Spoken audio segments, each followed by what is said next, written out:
Вітаю, всім привіт, радий всіх бачити. Радий бачити і тих, кого ми вже і знаємо, і тих, хто тільки з нами сьогодні вперше познайомиться. Отож, будемо з ними. Мене звати Богдан, сьогодні буду модерувати нашу зустріч. Будемо модерувати техмітап від маркетинг-копірайтера з компанії QERI Саші Баглай, як копірайтеру в IT писати ефективні B2B кейси. Сьогодні в нас вже другий техмітап. Минулого місяця ми стартували з першим техмітапом, який був присвячений QA. Тому для тих, хто ще не знає, розкажу кілька слів, хто ми такі. Ми QERI. QERI – це аутсорс-компанія з розробки програмного забезпечення повного циклу, і ми працюємо вже більше 20 років на ринку аутсорсу. Наша сфера компетенції охоплює проєктування, розробку, забезпечення якості та обслуговування веб-проєктів, мобільних, настільних проєктів для ряду великих компаній. І відзначу, що у нас є два представництва на Мальті в США, а тут наші офіси представлені в Харкові, Києві, Львові та у Черкасах. Стосовно цілей, які ми переслідуємо від оцих техмітапів, для нас найголовнішим є те, що ми хочемо поділитися корисною інформацією як про технології, про інструменти, про тренди на ринку IT. Ми хочемо розширити ці знання і розвинути наше ком'юніті. Ну і найбільш головним бонусом для нас, метою для нас буде зібрати кошти для допомоги ЗСУ. І ми дуже всім вдячні за те, що ви придбали тікет на даний івент. 49 куплених тікетів, які переростуть в значну допомогу Збройним силам України. Приємним бонусом для нас стане теж, якщо ви будете слідкувати за нами, за нашою компанією в соцмережах, там завжди є цікава, великий масив цікавої інформації. Посилання ви могли вже бачити у боті, через який ви реєструвалися, та на пошті. І ви ще також побачите і в презентації наші посилання, так що не загубимося. Сьогодні ми працюємо в такому простенькому, можливо, форматі, але не менш ефективному. У нас є спікер Саша, з якою частина вже знайома, частина ще познайомиться. Вона підготувала інформативну розповідь, великий кейс про те, як копірайтеру в IT писати ефективні B2B кейси.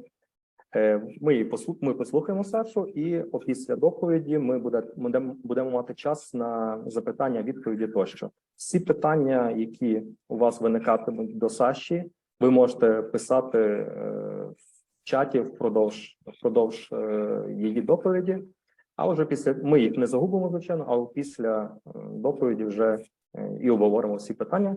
Тому я думаю, що ми можемо приступати. Я передаю слово Саші. Будь ласка.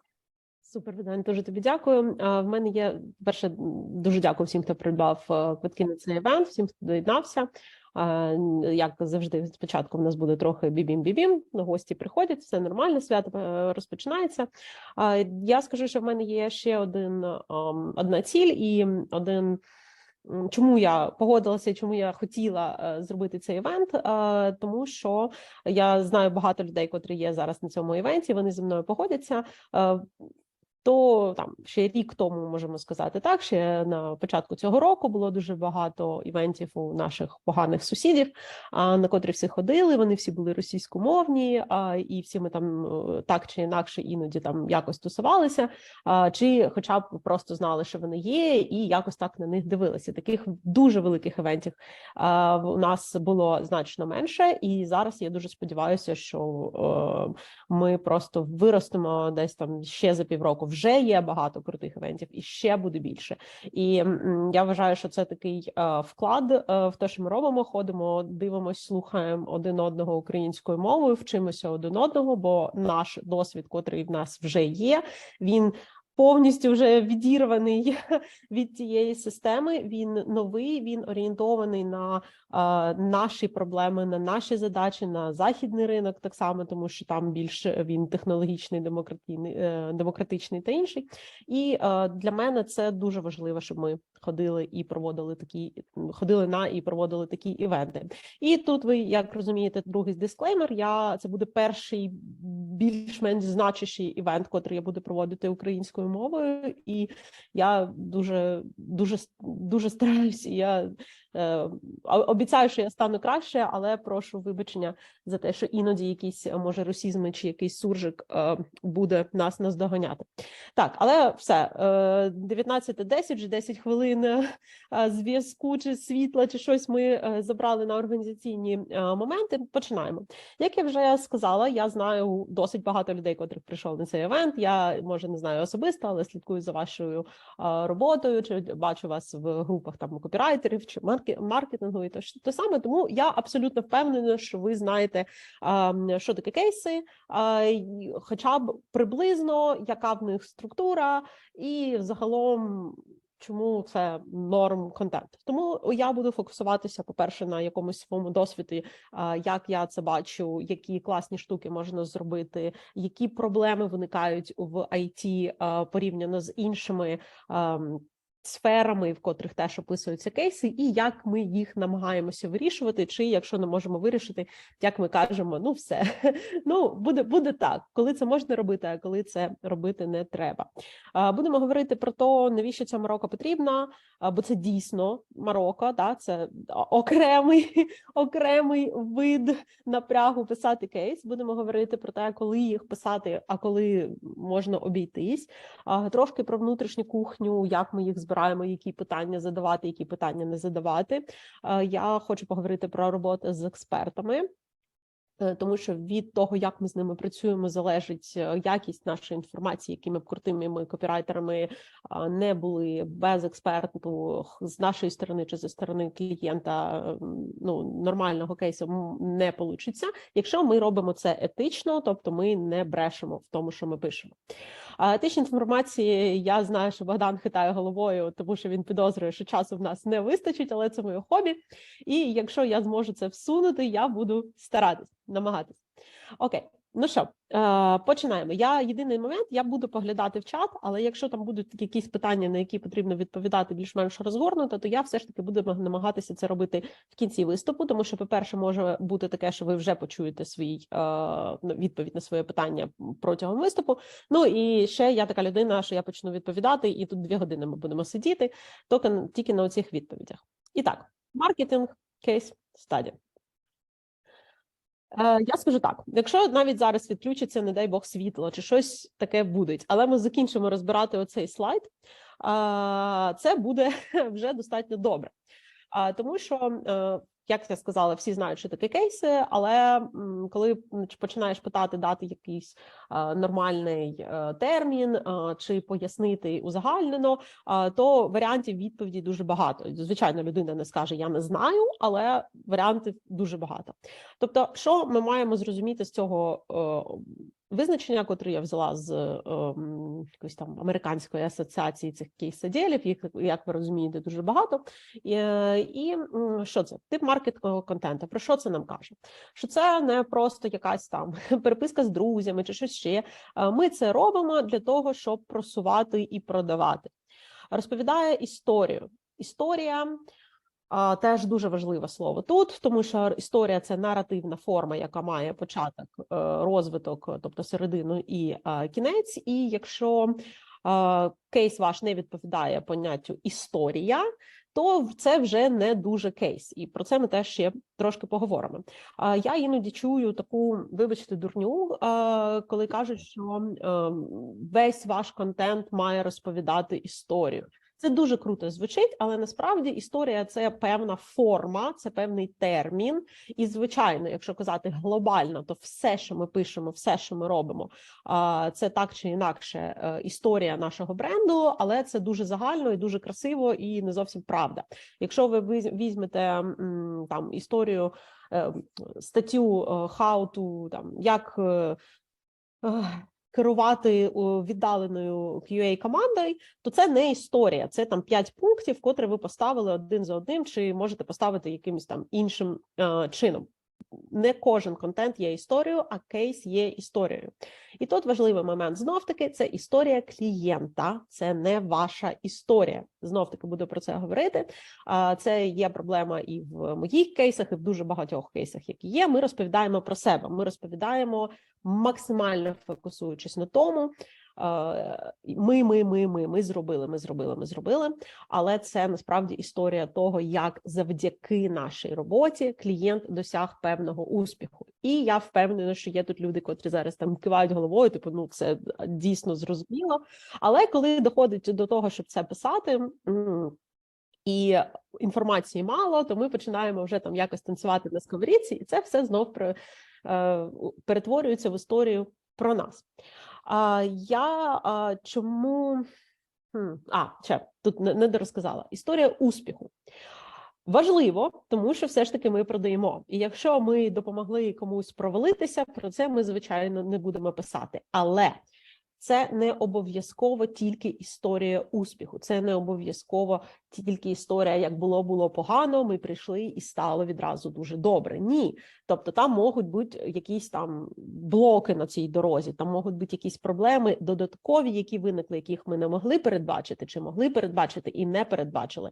Тобто всі знають, які популярні є виступи Fuck Up Nights, да? І це тому, що люди іноді теж люблять почитати, як хтось факапить, а не вони. Тому так, історія успіху, але вона може включати в собі якісь історії і провалів. Так само головне, що, давайте чесно скажемо, кейс-стаді – це завжди історія з хеппі-ендом. Якщо вона без хеппі-енду, навряд чи вона нас дуже добре продасть. Так, що я ще хотіла сказати, не сказала. Я хотіла ще сказати такий момент, що я буду зупинятися на яких там психологічних штуках, на управлінських штуках, як організується робота над кейсом та іншим. І ви в якийсь момент, особливо Богдан, котрий це організовує, дуже переживає за таймінг, можете подумати, нам в них вистачить часу надо розібрати, як там, які будуть питання чи щось таке. Я дуже багато інформації вклала в презентацію, і навіть як окремий такий документ, її потім можна буде користуватися, подивитись, додивитись, такі більш практичні моменти, котрі ми використовуємо. Тому, Богдан, не переживаємо. Рухаємося далі. На щось я нажала. Так, ну, про це я вже трошечки розказала, що в нас є історія, це наративна форма, є початок, середина і кінець, є певний успіх. Це такий, знаєте, картинка, маркер возрасту. Хто пам'ятає щоденник принцеси. Не то, щоб я кажу, що Мія Тернополіс до цієї зачіски виглядала якось гірше, але ми розуміємо, що відбулася якась зміна, котру видно.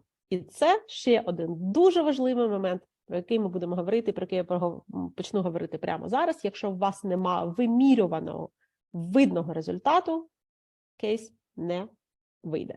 Як би нам цього не хотілося. Слухайте, люди доходять і доходять. Я прям хвилююся трохи. Коли треба робити кейс? І тут в мене скоріше так. Не коли треба робити кейс, а по-перше, чи всім треба їх робити, чи всім треба їх писати, і прямо витрачати час на те, щоб організовувати цю роботу, бо час витрачати прийдеться. Як на мене, звичайно, ваш маркетинговий відділ може думати інакше, але як на мене, ні, не всім потрібно писати кейси, і не всім потрібно це вкладатись на певному рівні розвитку чи там етапі розвитку. Десь 2 дні тому чи 3 дні тому я побачила дуже крутий пост Ріана Ло, це агенція Animals. Якщо буде там цікаво, маякніть мені потім там, Саша, дай ссылки там на людей, яких ти упоминаєш, і я це зроблю. І він написав, що ми всі думаємо, що наш бренд, він живе, маркетологи так думають, і копірайтери, і всі, що наш бренд, він живе в останніх 10 публікаціях, які ми зробили. І тому ми дуже хочемо робити ці такі блискучі, класні, нові історії, постити їх, ділитися ними. Але насправді для людей, котрі до нас приходять, наш бренд живе і в SEO-постах, які не апдейтили 5 років, в доісторичному ланцюжкі листів, котрі ми не відключили, на якомусь лендінгу, який ми ненавидимо, але ми його не відключаємо, тому що він добре конвертить, і просто це такий вибір дуже складний. Ми не можемо собі дозволити його уронити, але і просто бачити ми вже його не можемо. І насправді клієнтів і людей на наш сайт дуже часто і здебільшого приводить цей сталий контент, котрий написаний давно, чи він вже добре індексувався, чи його там колись 5 років один одному пересилають. І якщо у вас не вистачає часу, якщо у компанії, у команди, у вас особисто не вистачає часу працювати з тим контентом, що є, хоч трохи його оптимізувати, хоч трохи його апдейтити, перевіряти оці застаріли все, то кейси вам зараз не дуже сильно допоможуть.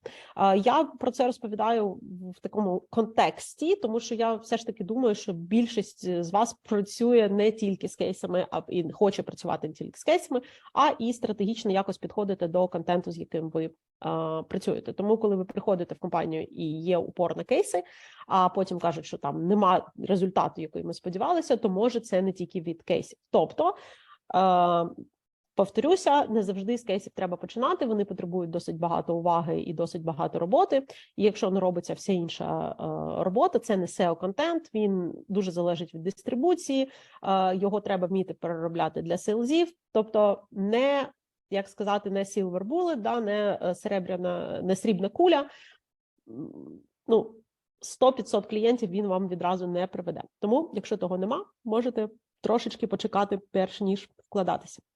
Скажіть мені, будь ласка, я швидко розповідаю, ви за мною встигаєте, правильно? Тобто мені не треба якось сповільнюватись. Хоч хтось напишіть в чат, там, плюс-мінус, де я, що відбувається. Так, мені здається, все. Ми прибили людей. Так, швиденько. Можна так продовжувати. Так, Zoom кваре, я розумію, так. Дякую за підтримку. Окей. Коли треба писати кейси? Я сказала, коли не треба, але буду трошки продовжувати, коли не треба. Я взагалі великий експерт продажів через ні. Якщо спитати будь-яких людей, хто хоч мені колись заханчував, то хто б до мене не приходив, я завжди кажу, я вам не потрібна. Я кажу, я не потрібна, ні, ідіть звідси. І потім якось ми домовляємось. Тому я знаю, що це працює через ні, через чому не треба. Коли треба, у вас є вимірювальний результат, хоча б одна цифра. Добити хоча б одну цифру. Я розумію, що, наприклад, зараз мене слухає там Ната Заяць, вона потрясний експерт з кейсів там про рекламу, інвеб. Тобто це дійсно, йдіть, почитайте, як вона пише. І думає, як може не бути цифр? Тому що в них є доступ до рекламних, наприклад, кабінетів, і вони бачать. А ми в IT, насправді, з вами, ви знаєте, дуже багато чого не бачимо, бо клієнт нам цих даних не дає, тому що дуже часто, як ви знаєте, клієнт сам цих даних не знає, не веде статистику, не аналізує, що було зроблено, а коли нас найняла одна людина, а потім ми закінчували з іншої, а її звільнили і прийшла третя людина на проєкт, все, цифр нема. Тому, якщо ви хоча б одну-дві гарні цифри змогли нахантити, це круто, і у вас вже є що показати. Історія актуальна для схожих клієнтів. На цьому і на наступному пункті про ви хочете таких самих клієнтів я зупинюся трошки більше. І я бачу, Богдан каже, куди ж вже більше, але я впевнена, все встигнемо. Історія актуальна для схожих клієнтів. Про що це? Ми пишемо кейс не для того, щоб просто забити якусь ділянку на нашому сайті. Є дуже багато іншого гарного контенту, котрим це можна зробити. Ми пишемо це не просто для того, щоб себе похвалити, для того, щоб маркетинговий директор сходив до якогось там ще вищого директора і сказав, дивіться, ми пишемо кейси. Мені пощастило, а в мене компанії не так. Ми пишемо для того, щоб отримати якийсь гарний результат. І тому ми повинні фокусуватися на історіях, в котрих вже описан такий самий клієнт, чи приблизно такий самий клієнт, якого ми ще раз хочемо залучити. Тобто, коли ми обираємо, про яку компанію, про який домен, про яку задачу писати кейси, ми повинні думати, хто ми хочемо, щоб ще раз у нас купив. І тут виникає питання, а що, якщо у вас нема таких кейсів? Нема.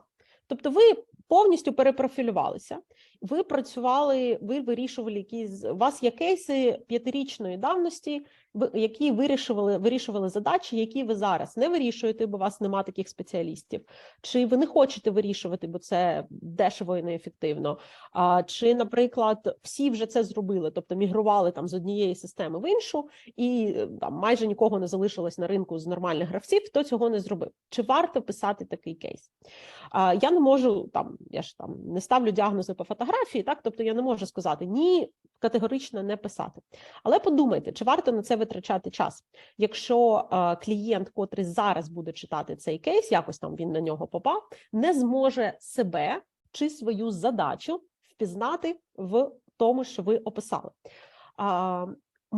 В нас є таке когнітивне викривлення, сподіваюся, що я правильно пам'ятаю, про те, що ми вважаємо себе більш цікавими людям, ніж це є насправді. І ми вважаємо, що людина, котра нас читає, вона дасть собі інтелектуальний і емоційний, так само труд, провести такі логічні ланцюжки. Тобто вони читають про те, як 5 років тому ми комусь, абсолютно не схожі на неї компанії, робили якийсь абсолютно не схожий на неї проєкт, але ми зробили його добре. І вони подумають, що якщо вони зробили комусь колись добре, то вони і добре зроблять нам. Це наша логіка. Не дуже. Є певні там дочитування і фактори, які, якщо їх там пошукати, не хотіла перегружати цифрами цю презентацію, але якщо там в перших 2 абзацах людина, в перших 2-3 абзацах людина не бачить якоїсь схожості з тою проблемою, якою вона вирішує, чи з доменом, хоча б в який вона працює, вони не дочитують і ефективності ці кейси не мають. Що можна тут робити? Можна прямо допомагати людині зробити цю роботу. Боже, копірайтер від Бога зараз виступає просто. Зробити цю роботу. Що можна? Наприклад, є такий домен, є така сфера, як healthcare, велика, і є фінанси. Дуже різні речі, але в них є один дуже важливий синонімічний такий момент, дуже чим вони схожі, це дуже зарегульовані сфери. Тобто, щоб щось розробити в цій сфері, айтішні чи тестування, там налагодити сек'юрність та все інше, це прям серйозні регуляторні вимоги, ці всі конфіденційність. Ви розумієте, чим це схоже, бо це інформація сенситивна дуже, фінансова, про здоров'я. І ми це можемо винести в такий дуже важливий наратив цієї історії. Тобто, коли людина з іншого домену буде це читати, вона зможе собі винести цей принцип, це що ми маємо experience, працювати саме з такими сенситивними даними, саме з такою зарегульованістю. Ми знаємо, як змінюються постійно оці вимоги різних держав і інтернаціональних сервісів, і ми маємо змогу це швидко використовувати. Слухайте, прямо аншлаг. Дуже приємно. І можемо це якось використовувати. Оце, якщо нема схожих кейсів. Повертаємось. Ви хочете таких самих клієнтів. Так. Тобто, про кого пишемо, того і знайдемо. Так чи інакше. Звичайно, це таке дуже wishful thinking, що ми б написали і знайшли. Знаєте, це як, може хтось напише, я не можу таке сказати просто всередині виступу, це на запис, але може хто знає цей дуже старий і, кажуть, дієвий спосіб прийняти гроші, в котрих вдом, знаєте, там на люстру щось треба кидати. То це на тому ж рівні, здається, що типу про кого пишемо, тих і завлікаємо. Але насправді це працює, тому що ми потрохи складаємо таку історію про себе, як людина, котра працює з конкретними людьми, з конкретними завданнями і з конкретними доменами і компаніями в їх момент росту, на певному етапі розвитку. Так? Ну, всі ми розуміємо, що таке цільова аудиторія, але дуже багато людей чомусь це розуміють, а потім приходять писати кейси і просто, а давайте хоч щось, що ми робили 10 років тому, про це поговоримо, бо ми не знаємо, що ставити на сайт. Чи можна нічого не ставити на сайт про кейси? Так, можна. Ну і бонус, так, коли ваша компанія, з котрою ви працювали, готова забити на NDA і дозволити вам використати їхнє ім'я, написати якісь реальні, показати якісь реальні скріни, то тут насправді беріть, хватайте і робіть, бо всі, хто працює в айтішні, знає, що дуже мало людей згодні на те, щоб показати своє ім'я і розказати про свої проблеми, і дати нам про це написати. І, звичайно, чим більше на нашому сайті кейсів з реальними назвами компаній, особливо, якщо ці компанії якісь відомі, чи ми можемо так на них натякнути, то, звичайно, це нам теж допомагає. Є єдине виключення з усіх цих правил, що я тут розказую, про те не пишіть, не гайте час, не треба. Коли це, будь-що ви робили, будь-в якому році, будь-для якого домену, для компанії з великим ім'ям. Тобто, забудьте все і пишіть хоч щось, просто щоб ви могли завжди писати, що ви працювали там з Тошибою, з Гуглом чи з кимось іншим, тому що це репутація. І чому це репутація, і чому це важливо, і на чому тут треба робити упор. Коли ви працювали з такими компаніями, тут насправді іронічно, але правда, не так важливий результат, котрого ви досягли, тому що всі більш-менш адекватні люди розуміють, що дуже велика компанія і ваш вклад в великий результат року, чи там в тому, що в них оцінка в Apple там виросла на 2 пункти, ваш вклад 3%. 3%. Але дуже важливо писати процеси. Єдиний момент, коли це важливо, не єдиний, але момент, коли це важливо, описати процеси. Тому що великі компанії не співпрацюють з людьми, котрі надають послуги, і в них нема вистроєних нормальних процесів. Великі компанії не хочуть ніякого героїзму, знаєте, оці відкрита душа наших стартаперів прийде. Ні. Вони хочуть, щоб ми відповідали mature processes, тобто ці зрілі процеси є в їх систему, щось там полагодили і спокійно собі пішли. І саме про це в кейсах є зміст, є смисл роботи упор, коли йдеться про великі круті компанії, тому що інша компанія того ж рівня, вона хоче це бачити, вона хоче бачити, що ви будете відповідати, будете вливатися в її процеси. І тут я повторюся, будь-який рік, там, коли ви працювали, неважливо, тому що це круте ім'я і можливість показати, що ваші процеси на рівні. Якщо у вас є якісь сертифікації процесів в IT, там SSMMI, ISO, щось таке, то теж це можна згадати в цьому кейсі. Так, супер, вибачте, я собі трошки тут закрила екран. Коли люди хочуть вас читати, коли люди хочуть читати кейси, коли ми як собі теж це уявляємо? Іноді людина йшла, кейс знайшла, подумала і думає, а не заказати ли мені у цих гарних людей щось цікаве? Ну, ми ж дорослі люди, ні, так воно не відбувається, тому що ми продаємо в IT досить продукти складні, вони не дешеві, це не емоційна, не в прямому сенсі емоційна покупка, як коли ви там, знаєте, випили бокал шампанського, заказали собі там щось і радієте. Такого майже не відбувається. Запитання до Олександра можете писати в чаті. Люди просто в шоці. Вони такі, боже, куди ми попали, нічого не встигаємо. Але так, пишіть, бо, звичайно, якщо в нас не вистачить часу там відповісти на питання тут, я абсолютно на всі питання чи запишу відео, чи відповім десь там під постом. Тобто це проблемою не буде. Так ось, емоційна покупка – це не про вибір IT-компанії, і тому до кейсів наших вони здебільшого доходять, коли це там consideration stage, тобто розглядаються варіанти, варіантів багато. Якщо ви зараз запросите презентації, якось там добудете презентації декількох аутсорсних айтішних компаній для QA і софтвера, то ви побачите, що вони просто на 90% одні й ті самі. І це не тому, що ми там копірайтери в IT такі некреативні, а тому, що це одні й ті самі послуги, котрі надаються за одну й ту саму суму грошей одним й тим самим людям. Ну, що ми там можемо такого вигадати, так?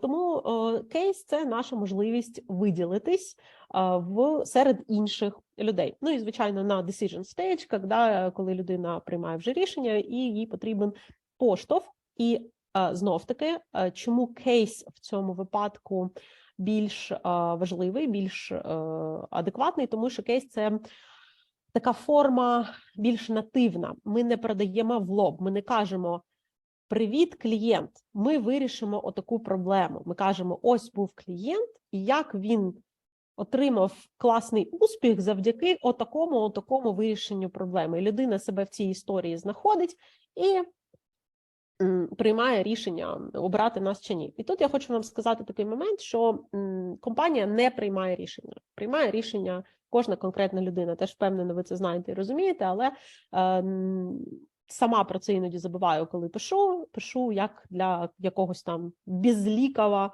інтернету, якоїсь там просто великої IT-компанії і все там, чи, не знаю, manufacturing компанії. Але насправді це все читають люди, приймають рішення люди, і іноді це декілька людей, котрі там комусь там сподобалась одна компанія, іншому сподобалась інша компанія. Нагадую, ми всі майже однакові. І вони якось там раціоналізують свій вибір. І я думаю, ви вже читали про те, що вчені на даному етапі вважають, що ми всі рішення приймаємо поза свідомістю. Тобто ми спочатку приймаємо рішення, а потім собі його раціоналізуємо. Там якісь мікросекунди від того, як ми прийняли рішення, до того, як ми його взагалі усвідомили і починаємо для себе раціоналізувати. Тобто, тому що люди знов-таки приймають рішення саме так, кейс і добре написаний кейс, і добре розписаний для сейлзів кейс, він може стати тою точкою, тою поштовхом, котрий допомагає людині раціоналізувати рішення обрати нашу компанію, чи бажання обрати нашу компанію. Воно може на чому завгодно бути. Наприклад, в нас є дуже круті сейлзи в компанії, дуже класні, з якими я просто спілкуюся. Якщо б вони щось інше продавали, я б в них купляла все. І дуже їм сподобалась наша сейлз, наприклад, Алла.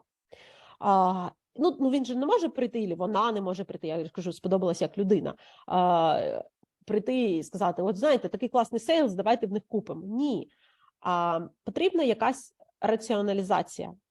Ціни однакові, все однаково, тут в нас вступає кейс. Чому я на цьому так зупиняюся довго? Бо я хочу, щоб ви, коли писали кейси, чи коли ви ставили задачі на написання кейсів, чи коли ви обирали яку інформацію включити в цей кейс, ви розуміли, в який саме момент все, що ви написали, вигулькне, коли воно стане в пригоді.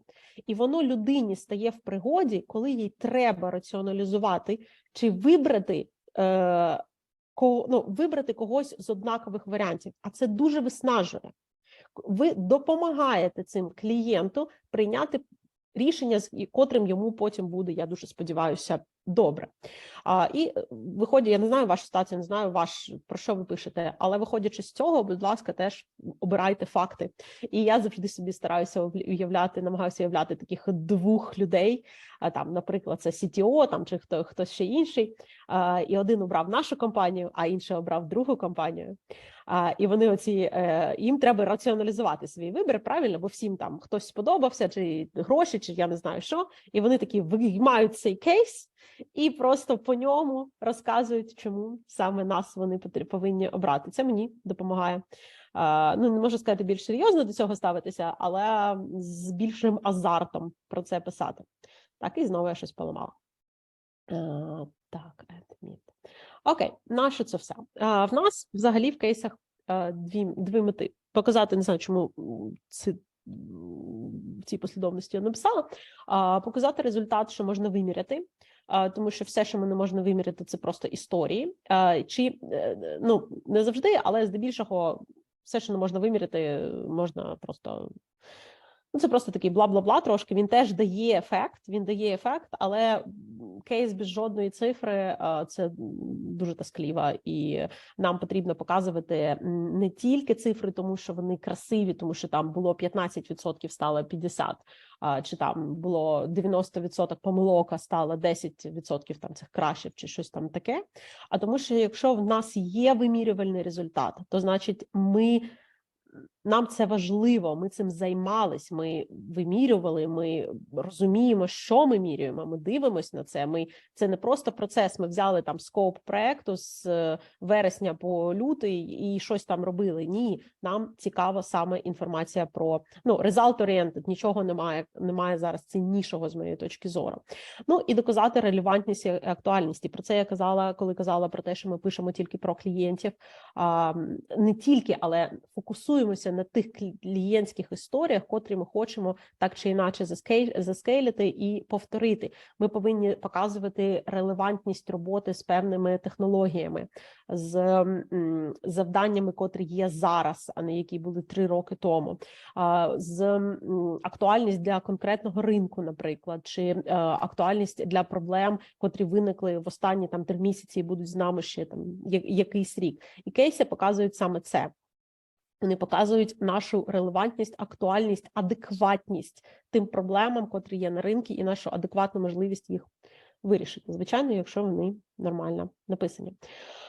Не треба себе обманювати, я це дуже люблю робити, особливо коли часу вже немає, треба все здавати. Присутня тут Ася Терета хоче від мене кейса, я не знаю, що там робити, і починаєш себе обманювати. І все, що завгодно, як кейс викладати.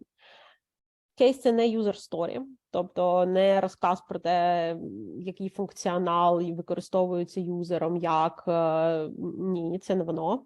Навіть якщо ви це розробили з нуля, ви можете казати про конкретні фічі, якщо вони були дуже важливі, критичні, але не про весь шлях клієнта. Це не про те. Це не відгуки, не testimonials, хоча відгук може бути частиною кейсу, якщо вам вдасться його отримати. І це, звичайно, не sales speech. Так, бачу питання, поговоримо про це. Це не sales speech. Так, суб'єктивний, да, тобто sales speech – це дуже такий прямий вихід на клієнта, коли ми кажемо купіть в нас, ось що ми робили. І що ми можемо зробити. Повертаючись до історій, і це мені дуже просто подобається насправді ця картинка, про те, що недостатньо просто зібрати і розсортувати інформацію, чи навіть якось її там презентувати. Дуже важливо повернути її, скласти її в історію, в якої є якийсь початок, середина і кінець, і дуже зрозуміло, як воно все починалося, що ми робили і чого добилися. Історія завжди наративна форма, вона збирає в голові у людини те, що відбулося. Якщо ви читали Юваль Ной Харарі, перша його, це дуже знаменита була книжка, звичайно, я вже забула назву, Homo sapiens, я думаю, перша була його, так? То він там писав, що саме коли ми почали розказувати історії, ми перемогли всі інші види, бо ми могли розказати і передати, як біжав загон мамонтів, і як люди необережні від цього постраждали, а обережні справилися з цими мамонтами. І коли ми змогли в цьому форматі передавати інформацію, ми перемогли. І я в це, насправді, дуже вірю. Потім ми створили всякі фіктивні інституції за допомогою історії, але то вже історія на іншу зустріч. І так, яку історію ви розповідаєте, Богдан? Твої меми – це просто щось. Я приклоняюсь. Не я це робила, це все Богдан. Є дуже багато історій, не лякайтесь, я зараз не буду про них про всі розказувати, у всіх є Google, чи просто знання про ці штуки. Я хочу нагадати, що історій є багато, і їх всі так чи інакше можна використовувати, коли ви пишете кейс. І ви думаєте, Саша, нащо тут такий сторітелінг? Боже, хто це буде читати? Ні, якщо ви оберете там Most Interesting Cases 2022, ви почитаєте, що багато з них написані саме в такому екшені. Тобто це прям не просто історія, це ще історія з такими сюжетними поворотами. Є декілька поділень на кількість і типи історій, котрі ми розповідаємо в будь-якій в бізнесі, в романі, в серіалі, будь-де. За Борхесом це 4, за Букером це 7 чи 6, я вже трохи плутаюся. І є ще 36 хрестоматійних історій, котрі, як кажуть, є всі в Біблії і в Сервантесі Дон Кіхоті. Їх ви погуглите, але тут я виділила Борхеса і Букера, бо вони нам дуже підходять. Тобто є облога замку. Що таке облога замку? В нас була якийсь там нереальний баг, котрий до нас кілька людей, кілька компаній не могли з цим справитися, тобто людей наймали, а воно продовжувало крашитись і нічого не працювало. І тут ми прийшли і придумали, як зробити подкоп. Це є повернення додому. Так, зараз не придумала відразу, подумаю. Пошук, тобто це такий просто довга історія про те, як ми шукаємо відповідь, і її треба показувати. Тобто дуже багато що роблять, коли пишуть кейси, роблять монтаж. Ми прийшли, ми там працювали, потім ти бачиш опис кейс, ми працювали 2 роки, і ось результат. І оцей момент пошуку, ці неправильні відповіді, котрі ми намагалися дати, і вони ніяк нам не помогли, люди максимально опускають, тому що це фейли, тому що іноді клієнт не дозволяє, це інша історія. Чи ви погано питаєте експерта? Так теж буває. Але історія пошуку, вона дуже цікава, тому що вона показує різні підходи. Якщо ви вважаєте, що людина, котра вас читає і думає про те, що, ви стільки помилок зробили, не те, що помилок, різних непрацюючих варіантах використали, на що нам це треба, не зовсім, тому що якщо ви це описуєте як адекватні варіанти, людина буде думати про те, що, по-перше, ви вже знаєте, як вирішувати цю тему, на комусь ви потренувалися, хтось вже заплатив за це гроші, а по-друге, що ви дійсно підходите креативно, не здаєтесь і даєте якийсь результат. Тобто перемога над монстром, Rags to Riches, ці всі сценарії, в них можна трошки більше прочитати і подумати, як вони вкладаються в вашу кейсову історію. Знов-таки, ми там з вами не на першому курсі якогось копірайтерського інституту, щоб я тут кожну цю штуку там якось підробно детально розповідала, але дійсно я дуже прошу про це подумати, може колись у вас буде просто такий час трошечки покопати, прочитайте про ці сюжети трошки більше і подумайте, як вони можуть лягти в основу різних кейсів, які ви пишете на сайт, тому що ми так звикли до цих сюжетів в кіно, в серіалах, будь-де, що нас вони затягують. Навіть коли це не дуже про нас, навіть коли це історія не з якою ми не дуже знайомі, і вона нам може не дуже актуальна, але сама сюжетна лінія, котра є в цих сюжетах, вона людей затягує. Це перевірені там біблійськими часами історії, і на них можна спиратись. Так, всіх буде презентація. І тут, вуаля, у нас є друга картинка такої ж самої історії. Бачите, в нас є тут одна тільки розбіжність. У нас є explained with a story, так, розказана за допомогою історії, це дуже круто. І в нас є ще один варіант, actionable, useful. Це що не просто історія, а ще щось, щось, що може стати у нагоді.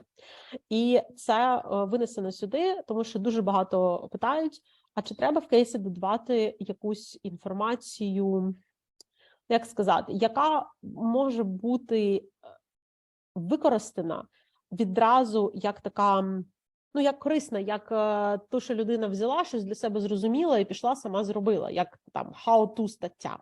І це дилема насправді, тому що і в історіях є такі штуки, котрі ми вчимося і робимо, але все-таки це інший формат. Про що тут я думаю? Що для людини, котра читає наш кейс, корисна інформація чи actionable інформація – це історія про те, як вони можуть використати наш досвід для себе в прямому сенсі. Це блоки CTA, тобто переход на ваші послуги, це блок прайсингу, це блок питання, котре людина може задати з приводу схожої ситуації. І якщо ви думаєте, що це там на поверхні, ні, я прям спеціально пройшлася по сайтам, і я дуже рідко де бачу, де після кейсу є заклик, якщо у вас така проблема, якщо ви стикнулися з такою задачею, прям прямим текстом кажемо клієнтам про це, то ось, будь ласочка, напишіть і будемо раді про це поспілкуватися.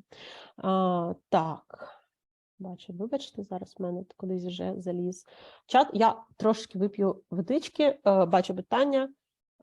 Так, підходить для кейсу. Інтерв'ю, розповіді в першу особу, опис з коментарями чи інші. Зараз якраз переходимо до форматів. Хвилинку п'ю водичку. Всі можуть випити водичку, чи написати мені, чи ми якось так встигаємо за мною.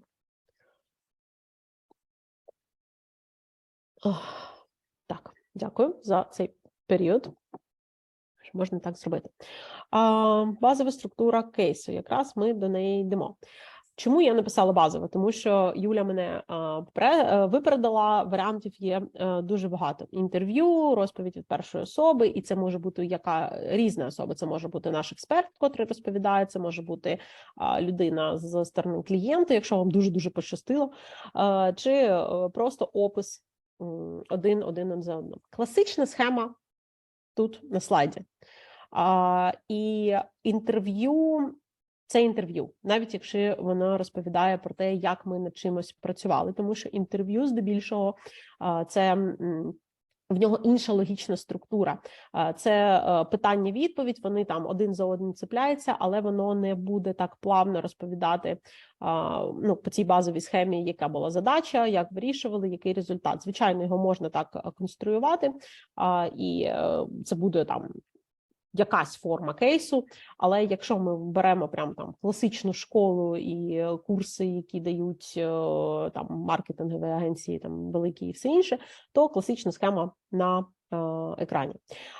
Чи можна розповідь від першої особи? Можна. От розповідь від першої особи можна, тому що її можна повністю вкласти в такий формат. Тобто це буде не третя особа відписувати, а перша, тільки вона буде писати про те, що ось така компанія прийшла, і я, як там, я не знаю, delivery director, product manager, хтось, хто там, глава, там, Automate QA, хтось, я ось запропонував таке. Тобто це може бути розповідь від першої особи. Настільки, як воно влазить в цей формат. Тобто формат може бути будь-який, якщо він в себе включає ось ці пункти. Іноді результати пишуть зверху, як ви знаєте, це буває навіть і в фільмах, і в історіях, коли ми спочатку бачимо, чим все скінчилося, а потім нам розповідають спочатку, як це починалося. Так теж буває. Але оце єдиний такий відступ в класичному кейсі, що є. Опис з коментарями. Коментарі теж повинні відноситися до будь-якої з цих частин. Їх дуже часто, мені дуже подобається, як це роблять, коли сайт дозволяє, виносять не в тексті, а десь збоку, тобто такими зносками, винесеннями, і це виглядає дуже класно, і так і рекомендують робити, щоб основна частина кейсу, основна розповідь складалася прямо в ці кирпичики один за одним, а будь-які вставки були по бокам чи знизу. Челендж. Так, компанія зрозуміла, про яку будемо говорити. Знову таки, ми пишемо про компанію, дуже важливо, ми пишемо, я буду про це говорити ще один раз, але скажу коротенько. Ми пишемо про компанію те, що перше додає нам балів.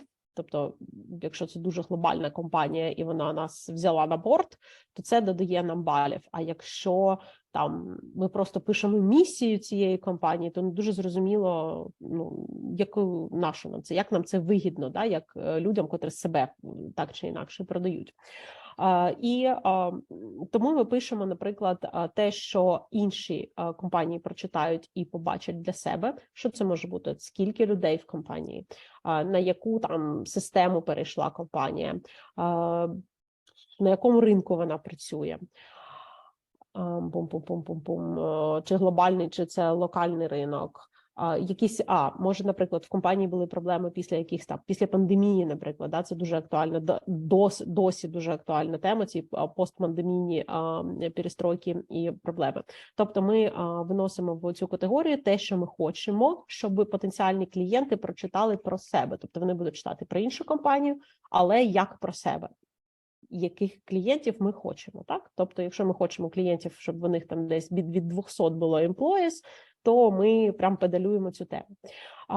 Так, челендж, та ситуація, проблема, з якою клієнт стикнувся, має шукати варіанти вирішення.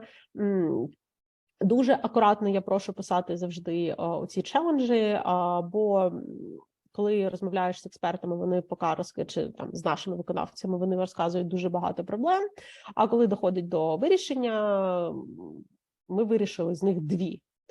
І не можна давати зависнути челенджам. Тобто нам здається, що якщо ми напишемо багато оцих запитів, то актуальний клієнт, котрому ми хочемо захватити, да, він прочитає про це і подумає, оці проблеми мої, оці проблеми я знаю, так, звичайно.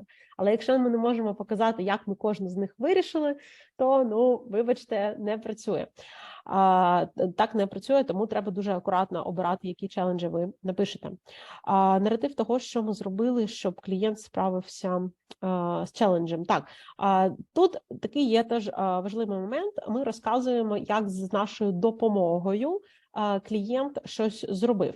Звичайно, якщо ми повністю на себе там взяли розробку і видали це як аутсорс, ми більше будемо розповідати про себе. Але, звичайно, ніколи не можна просто відставити клієнта в сторону, тому ми повинні описувати певну комунікацію, котра відбувалася, якийсь фідбек, на котрий ми зважали, і таке інше. Тобто навіть в ситуації, коли просто ми як герої від from zero to hero все розкидали і все зробили, треба орієнтуватися на те, що клієнт постійно десь з нами є, десь з нами знаходиться, десь щось коментує, допомагає, комунікує, дає якийсь фідбек. І знов-таки solutions, так, вони повинні відповідати всім тим челенджам, котрі ми описали. Тут є певна дискусія щодо того, як писати результати, чи писати там просто цифри, чи прям описувати, як клієнт був щасливий, як він добився цих значних позитивних змін. Я вважаю так, що коли ми говоримо про успіх клієнта, то успіх клієнта не в тому, що ми вирішили його питання. Це наш успіх. Тобто ми пообіцяли, що ми щось зробимо, і ми це зробили. І ми це даємо в solutions, по-перше.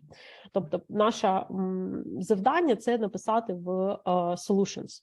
А результат клієнта – це не результат, не зовсім результат нашої з нами роботи. Це результат, який він отримав за межами її, щоб вирішити проблему, якого в нього була. Тобто, якщо проблема була в тому, що в нього падав рейтинг, тому що багато там крашів, багато якихось багів і тому інше, якщо ми видаємо, що ми провели стільки-то там, написали стільки-то тест-кейсів, ми провели стільки-то тестувань, ми так спілкувалися з саппортом, щоб брати більш складні випадки, таке інше, це solutions.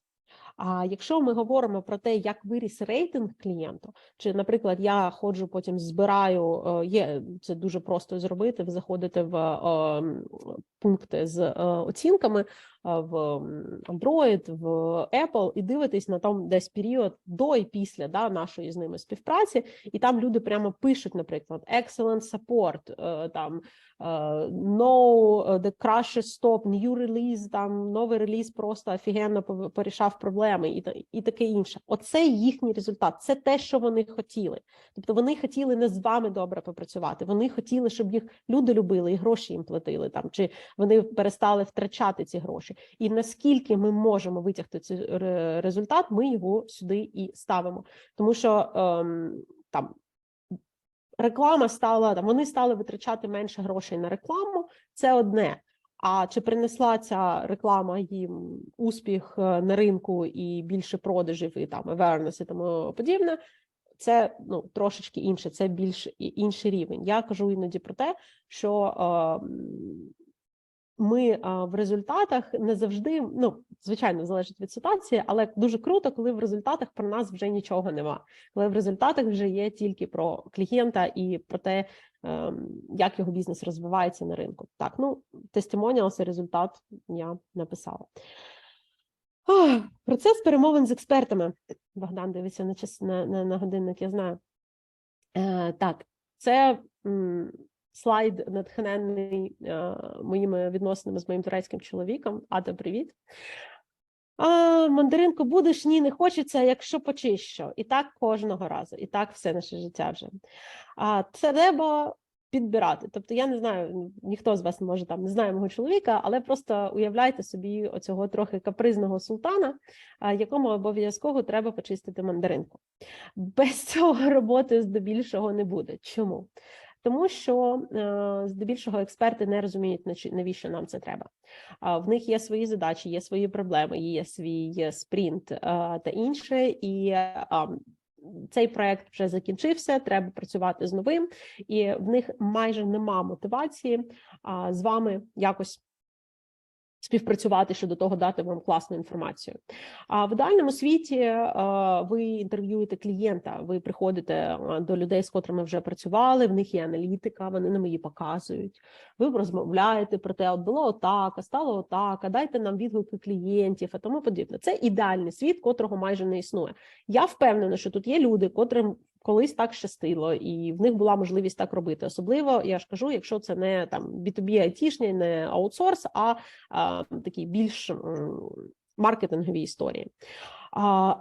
В реальному світі ви полюєте на будь-кого, хто готов з вами говорити, і будьте до цього готові. І не відмовляйтеся від будь-кого. От хто готовий, того беріть і тащіть, і розмовляйте. Тому що ви можете місяць чекати, коли з вами поговорить там представник клієнту, а ви б за цей час вже все зібрали з одного вашої людини, котра була на проєкті і вела якісь нотатки.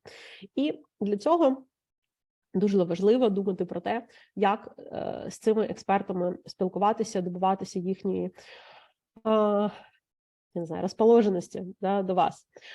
Що мотивує взагалі людей спілкуватися з вами щодо кейсів? І я не хочу розмовляти зараз про історію, коли ви йдете до свого керівництва і кажете там Лена, Света, Богдан, Віталій, мені там не відповідають люди, будь ласка, пни їх, да, якось. Тому що це абсолютно нормально, в цьому немає жодних проблем, я теж іноді до цього там вдаюся, але дуже часто люди це тоді відчувають як тиск і як типу на отвалі. Тобто залежить від компанії, іноді треба, щоб просто вас замечили, да, це нормально, щоб вас представив ваш керівник, а іноді ці люди це відчувають як тиск чи якусь роботу, яку не треба робити і просто жалко на це часу. Тому давайте думати, що мотивує експертів.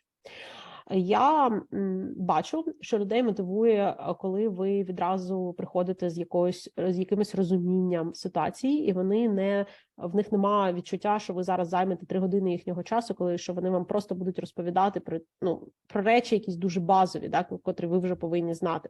Тому коли ви пишете людині, то кажіть про те, що я хочу вас проінтерв'ювати, там, я не знаю, це може бути хто там, дизайнер на проєкті, чи там девелопер, чи QA. Ви пишете я вас хочу проінтерв'ювати про такий-то проект. Я знаю, що там робилося приблизно ось що. Я підготувала питання. Ми будемо говорити, ми коротко за 30 хвилин ми з вами, я хочу обсудити те і те. Ось приклад схожого кейсу, який ми описували. Тобто це досить безпечно для людини трошки пройтися по тому, що ви йому написали, подивитися лінк і розуміти, що ви знаєте, про що ви говорите. Насправді я спілкувалася з людьми, коли до цього теж готувалася, і люди кажуть, я не хочу на це витрачати час, це будуть якісь дурні питання, потім вони все перекрутять. Камон, я не хочу. І так кажуть дуже багато людей. Тому покажіть свою трошечки експертність і змотивуйте людину, що ви з нею знаходитесь на якомусь адекватному там схожості рівні. Що ще? Людина може не розуміти взагалі, навіщо вашій компанії писати кейси. Ніколи такого не робила, а тут почали робити. Я чесно пишу людям, в чому там зміст. Якщо я хочу, щоб люди прийшли, нам закоментили щось на LinkedIn, якусь статтю, яку я написала, я хочу, щоб її продвинули, я чесно пишу, що 40% людей, котрі там B2B продають на LinkedIn, кажуть, що LinkedIn – це найкрутіший канал для того, щоб набирати якісних лідів. Це гроші компанії. Кожен там коментар і інше – це гроші компанії. В результаті, будь ласка, давайте це робити. Тому що той віжен, котрий є в нас в голові, наше розуміння, копірайтерське, маркетингове, розуміння важливості кейсів, важливості розповідати про результат нашої роботи, абсолютно не існує в голові у людей, котрі цю роботу роблять. Тобто іноді так вже хтось їм розказав, чи якось вони самі знають, але здебільшого це не так. І просто прямо розказуйте, що ми їх ставимо на сайт, ми їх ось так так відбувається дистрибуція. Якщо там іноді треба селзів закликати і казати, розкажіть їм трохи, як ви потім продаєте за допомогою цього, бо ми всі знаємо, що ми на порозі, і якщо я так розумію, ми вже катимось з цього порогу певної рецесії, і все, що ми можемо зробити для реальних продажів командою, це важливо, і це абсолютно нормально, навіть з позиції там копірайтера, казати людям. Ну, я не знаю, я про це чесно кажу, що це не просто якийсь там текст. Ми це робимо, щоб заробити гроші, так? І мені здається, що люди на це якось відгукуються, тому що це дуже чесно, дуже прямо, і вони теж розуміють свою важливість в цьому процесі, так? Тому що ми всі, нам платять за це гроші, за те, що ми робимо. Нога в дверях – це мій, певно, улюблений момент про те, що не треба використовувати людей просто так, я скажу так. Треба вибудовувати відносини. Коли ви з людиною поспілкувалися, ви написали цей кейс, то прийдіть до людини і скиньте їй лінк, і скажіть: дякую тобі, там, Михайло, ось ми зробили з вами таке експертне інтерв'ю, і в мене вийшов такий кейс, і ще мені там, я не знаю, нам на LinkedIn написали гарний відгук про нього, а сейлзи його взяли в топові, а моя там, тобто людина має відчувати, що те, що вона для вас виділила час, поговорила, знайшла якісь додаткові дані і інше, це було не просто так. Тобто тому що як часто відбувається? Ви вмовляєте, ви там і тут танцюєте, і мандаринку почистили, і борща зварили, і такі красиві, і все. Людина погоджується, розмовляє з вами, і потім все. Ви, до наступного разу, коли вам потрібно щось потрібно від цієї людини, ви з нею не спілкуєтесь. Задача закрита і добре. І я це бачу прям дуже сильно. Не треба так робити. Продовжуйте якось, те, що спілкуватися, як там справи, але покажіть людині результат і її роль в цьому. І коли наступного разу ви прийдете, це з практики, це з кількох років роботи в цій ситуації. Дійсно, люди, з якими ти спілкуєшся саме так, вони тобі готові шукати додаткову інформацію, старатися для тебе, розповсюджувати ці кейси потім. Ще такий момент важливий. Я про це напряму не кажу експертам, тому що я не знаю їхню ситуацію, там, як вони себе просувають, чи це етично в компанії таке казати, чи ні. Дуже багато є питань в цьому, тому напряму не кажу, але коли скидаю, я кажу, що подивись, там такий, ми креативно описали вашу роботу, може тобі це для чогось знадобиться. І мені не одна людина пише: ой, дякую, додам це собі в LinkedIn, там, в якийсь профіль. Ой, дякую, так круто написано, я і не знав, що ми так класно робили, додам це собі там в портфоліо, чи щось таке. Тому що ми всі живемо на ринку, ніхто з нас там не суб'єкт короля, не суб'єкт монархії. І ми всі думаємо про якесь майбутнє, і для людей важлива ця інформація, цей контент, котрий ви пишете, в якому вони брали участь. Вони так красиво про себе не напишуть, як ви, як копірайтер, напишете. Так, підготовка до інтерв'ю. Як ми готуємося? По-перше, ми ще до того, як розмовляти з експертами, ми подумали, ми сходили, почитали, щось розібралося якось в темі, тому що вже на першому етапі ви прийдете, скажете, про що будемо говорити, і ви можете здутись, так? Тому трошки готуйтеся. Я справді для себе ставлю, я дуже люблю робити ресерч, я дуже сильно на ньому зависаю, іноді там з цим прокрастиную, і я ставлю собі ліміт в 2 години на ресерч якоїсь такої теми, бо я потім впливаю. І не забувайте робити нотатки, не думайте, що ви все запам'ятаєте. І коли робите нотатки, відразу пишіть питання. Тобто щось не зрозуміло, написали питання. 90% з них повністю ви не забудете, а не використаєте, але декілька з них будуть просто зірковими для того, щоб зібрати інформацію.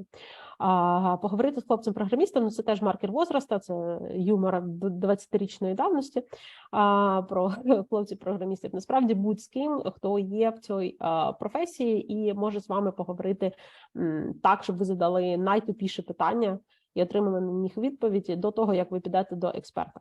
Тобто, якщо є така можливість, і це може бути як людина, працюючи в сфері клієнта, так і в сфері там тестувальника, розробник, хтось такий. Тобто, слухай, а от коли ви робите отакий проект, які проблеми виникають? І вам експерт вашій компанії може про це напряму не розказати. А якийсь знайомий, якщо він у нас є, ваша знайомий, вони можуть вам сказати, та блін, от кожного разу ми відправляємо ці репорти, а вони нормально з ними нічого не роблять, і вони там збираються. Ви такі, ага, добре. І коли йдете на інтерв'ю, приходите і кажете, слухайте, от я знаю, що в таких проєктах бувають такі проблеми. Слухайте, я вам скажу, десь в 7 із 10 мені експерти, якщо я можу знайти таку інфу, кажуть, блін, точно, да, було. Він сам про це не згадає. Для нього це настільки рутинна штука, що він вам про неї не розкаже. А вам це може бути дуже цікавий отей поворот в тому сюжеті, про який я говорила. Тому треба робити ресерч. Так, це працює, да. Дякую. Мені дуже приємно читати, що люди пишуть, що працює, тому що все одно копірайтер – це дуже одинока така професія, і іноді здається, що ти просто в такому акваріумі працюєш сам з собою, і дуже важливо читати, що це якось для людей актуально, і так і є. Уявити себе на місці ЦА, плюс-мінус просто подумати, які можуть виникати питання більш, ви можете не знати, як працює там якась складна система, але ви можете розуміти більше про, про питання комунікації, про питання менеджменту, про те, що у вас компанія, наприклад, в Саудівській, там, не знаю, в Японії, а ми тут, як вирішували питання різниці в часу і таке інше. Знов таки, якщо ви про це подумаєте і вам людина не розкаже, ви подумали, приходите і кажете, як вирішували питання часу? А вони кажуть, що це за проблема? Зараз ми всі роз'їхалися, в нас люди є майже в будь-якому часовому поясі тепер, і раніше це був офшор, аутсорсинг там з далеких берегів, а тепер ми можемо на будь-яку майже країну надати nearshore сервіси, тобто в 2-3 часових пояси в одну іншу сторону, і тому проблем ніяких не було. Вам би про це не розказали, а ви такі, точно, і ви це пишете, тому що дуже багато компаній переживає за те, що буде проблеми з комунікацією, коли вони аутсорсять там в Україну, в Індію чи колись в інші місця. І ви витягуєте оцей момент просто на тому, що ви посиділи і подумали, компанія з Японії, які можуть бути з нею проблеми? Ось такі. Схожі успішні і погані кейси. Для цього просто підпишіться на там 5-6 конкурентів. Ви знаєте своїх конкурентів, вони пишуть про те саме. І коли ви будете читати їх кейс, себе, коли ми читаємо нашу роботу, працюємо над своєю роботою, знов я це роблю, ладно, то нас мозок захищає від самокритики, від реально побачити якісь проблеми. А коли ми читаємо роботу конкурентів, ой, тут все погано, чи все дуже добре. Тут у кого який настрій і у кого які конкуренти. Якщо дуже добре, класно, подумайте, ось вони там спитали те, чи, ви ж розумієте, що якщо написано так, якийсь факт, то якось про нього спитали, як про нього спитали, які питання потрібно поставити експерту, щоб отримати отаку інформацію, і якому експерту. Тому дуже важливо дійсно читати, що пишуть ваші конкуренти про схожі кейси. Не йдіть, не читайте, може так, для такого inspiration, да, можна почитати якісь дуже круті кейси дуже великих компаній, але, як ми кажемо і про актуальність клієнтів, вам потрібно здебільшого читати ті кейси, котрі написані на вашому рівні операцій вашої компанії, тому що там такі самі проблеми, вам про них питати. Якщо погані кейси, ви думаєте, отут погано, отут треба було написати. А чому не зрозуміло, як ви вирішили проблему, коли менеджмент змінився? А чому це? А чому це? І все собі записали. Сходити до селзів. Ну, мене вже вони трошечки недолюблюють. Якщо тут хтось є, вибачте, я продовжу. Ходіть і питайте, що питали? І що вам сейлз відповість? Ну, що питають? Питають, скільки буде коштувати робота. Ну, вам воно ніяк, так? Ви такі, зрозуміло. А що ми кажемо? Ну, а ми кажемо, скільки буде коштувати. Зрозуміло. А є в нас якісь там, а дисконт, наприклад, просять, що там, наприклад, вони там багато чого там замовляють, багато білять годин, хочуть менше грошей. А вони каже, ну, ні, не хочуть, але ми так не робимо, але ми там знижки не даємо, але можемо запропонувати додатковий саппорт. Ви такі, добрий вечір, про це я теж забув. Додатковий саппорт, і ми це пишемо про те, які сервіси ми можемо додатково надавати і як це вплинуло на нашу роботу. Тобто ми кажемо, що окрім того, ми запропонували ось це, і ось такий імпакт, такий вплив це мало на роботу. Ось цих питань, котрими люди приходять до селзів, клієнти, які задають в зверненнях, можна теж витягнути достатньо питань щодо того, як нашу команду обрали, чому саме нас, і як ми потім це реалізували в процесі. Чому знов-таки це важливо? Тому що коли люди будуть читати, повертаюсь до того самого, люди мають бачити раціоналізувати собі оцей вибір нас, і коли вони будуть бачити оці всі розуміння, тобто він ще не встиг подумати, яке це питання, а ви вже про нього написали, то це таке, норм, да, все працює. Це дійсно працює. І коли ви це чуєте, ви думаєте, боже, скільки ми років? Ти що, це реально кожного разу робиш? Ні. Справді, ми намагаємося, ми вибудовуємо цю систему, і хоча б якісь частини з чого я роблю, ми звичайно використовуємо в кейсі хоча б якусь частину, але так, щоб з нуля, from zero to hero, ідеально все зробити, ні, такого ще нема, але ми над цим, звичайно, працюємо і будемо працювати, бережіть ці експерти. І якщо ви думаєте, що нема сенсу затіватись, тому що я не можу зробити це все, ні, є. Сенс є. Ну, ви пам'ятаєте, там спочатку говорила, коли нема сенсу. Так, якщо є можливість, базові питання експерту можна надіслати, якщо він просить, іноді, особливо, якщо ці питання стосуються цифр, тому що це простіше зробити заздалегідь. Можете сказати, слухайте, в мене там 8-10 питань, але 2 з них, мені здається, що вам буде не дуже зручно в процесі розмови шукати на них відповідь. Можна, я вам зарані заздалегідь його відправлю, покажу, а ви подивитесь там, бо треба витягти там баг-репорти чи якісь інші такі штуки, з ними треба подумати. І ви їх надсилаєте. Більше можливостей, більше шансів, що людина дійсно подивиться і прийде більш підготовленою саме до цих кількох питань, котрі більш практичні, так? Не практичні, а про цифри, чи може є якийсь відгук від клієнта, який треба подивитись в месенджерах, чи в якійсь переписці, чи десь ще, чи там кількість проєктів в Jira, щось таке. Якщо можливо, наскільки це можливо, не погоджуйтесь на таку схему, коли людина каже, я не хочу спілкуватись, я не вмію розмовляти нормально, будь ласка, надішліть мені питання, я вам надішлю відповіді. Це не дуже гарна схема. Чому? Тому що, по-перше, ми всі ліниві, і писати складніше, ніж говорити. Коли ми говоримо, ми не дуже так сильно структуруємо речення, я тому приклад.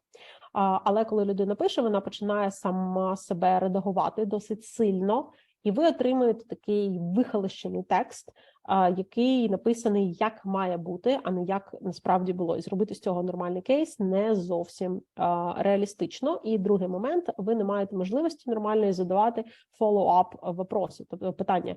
Тобто людина ставите follow-up питання, людина вам щось каже, написала, ви бачите, що тут можна було розкрити, але в переписці це робити важче. Знову таки виключення, так, якщо там якась компанія вам дозволяє без NDA написати про вашу роботу, це класна компанія, і вони готові відповісти на ваше питання тільки письмово, дякуємо, кланяємося і дякуємо. Як сказали, так і робимо. Але я кажу більше про те, коли ми спілкуємося з нашими там експертами, співробітниками, чи навіть зі стороною клієнта, до якої в нас є якийсь нормальний доступ в аудіоформаті. І тут я хочу, так, 7:20, я розумію наші проблеми, Богдан. Скажіть мені, будь ласка, такий момент. Як ви взагалі ще терпите цей процес? Якщо ми ще десь хвилин, так, десь півгодинки посидимо над цим всім, вам ок? Запис буде, да? Тобто, якщо в якийсь момент не ок, то я просто чекаю на чат і поп'ю водички.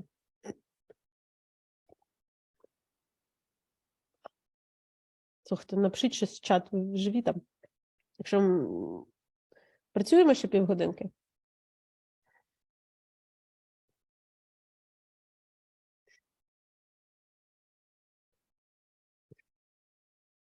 Давай, окей. І тут я хочу, тут просто зараз я доб'ю Богдана, додати інформацію, про котрої немає в слайді. Я сподіваюся, що я зможу це зробити. Дуже дякую, хто написали в чат. Ось для вас, Олеся, Анастасія, Марина. Я точно знаю, що ви сказали «за», в нас виборна демократія, і ці люди обрали продовжувати. Дуже вам за це дякую. Так ось. Ми всі люди різні. І в нас різні скіл-сети, різна психологія, різний підход до задач. І я для себе копірайтерів розділяю на таких дві великі групи. Для себе в своїй голові це ніяка не класифікація, не архетипи, нічого. Це просто в моїй голові, як так воно живе. Це азартні невротики і кіборги-трудоголіки. І як ви бачите по темпу цієї лекції, я азартний невротик. І нас мотивують різні речі, ми по-різному трохи ставимося до виконання задач і виконуємо їх так само по-різному. І проблема з кейсами в тому, що вона потребує обох скілсетів. Коли йдеться про домовляння з експертами, про те, як треба їх там вразити, чи треба домовитись, чи треба виводити якісь класні стосунки, якось їх замотивувати, придумати якісь дуже такі цікаві питання, знайти кучу знайомих, з якими можна про це теж проговорити, то азартні невротики, вони просто перемагають. Тому що це така, що нам цікаво? Нам цікавий, яскравий, швидкий, зрозумілий результат, до якого ми можемо так і добігти, і потім добігти до нового. Кіборгам-трудоголікам їм більш зрозумілі, цікаві, і вони дуже круті в рутинних задачах. Коли я кажу рутинні, я не кажу, що вони там менш цікаві, чи вони менш важливі. Навпаки, вони в довгостроку, вони значно більш важливі. І це люди, котрі працюють, знаєте, на них можна дуже сильно покластися. Це інший скілсет, але їм важко робити оцей весь, я б сказала так, фестиваль. І проблема в тому, як я вже сказала, що кейс потребує міксу, і тому ви для себе маєте подумати і зрозуміти, яка частина вам складніша. Оця перша фестивальна, і ці всі інтерв'ю. Є інше, чи коли треба вже це все розшифровувати, складати в цей весь текст, щось там якось там совати, вже ж все зроблено, всю інформацію добилися, да? І ставити певні запобіжники. Тобто, якщо ви азартний невротик, то я, наприклад, якщо це розмова більше, ніж півгодини, я віддаю платному розшифрувальнику кейси, якщо це не такі серйозні NDA-кейси, звичайно, але якщо є така можливість, інтерв'ю та інше, з мене розшифровує інша людина, тому що я буду прокрастинувати оцей момент, сидіти це розшифровувати просто тиждень, і це строки здвигаються, так? І коли я вже отримую розшифрований текст, мені дуже просто його зібрати. Ну, знов-таки, так, якщо це більш велика розмова, ніж там 30-40 хвилин. Я собі це компенсую так, і таким чином вирішую рутинну задачу. Якщо ви більш така людина сконцентрована на ви зрозуміли, про що я кажу, оцей фестиваль вам важчий, то це, чому на цьому слайді я про це згадала і хотіла розказати. Ви можете ви можете спробувати працювати більш з письмовими питаннями. Чому? Тому що ви значно системніше, ніж, наприклад, такі люди, як я, і ви зможете не просто написати 10 питань, а ви прям зможете зробити такий цікавий опитувальник щодо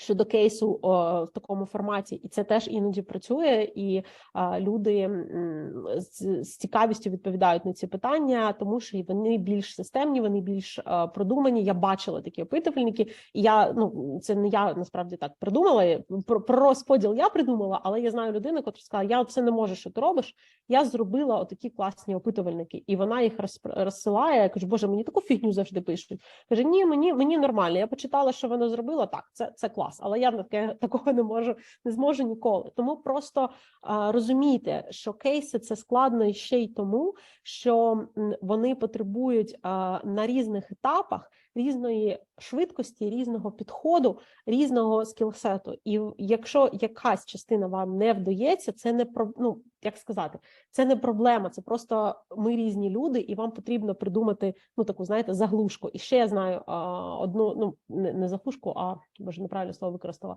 Знаєте, підпорки такі, да? Підтримка для хвоста. Ось вам треба придумати підтримку для хвоста для тої частини написання кейсів, яка вам вдається трошки гірше, чи вам складніше на неї піти. І тоді все буде дуже круто.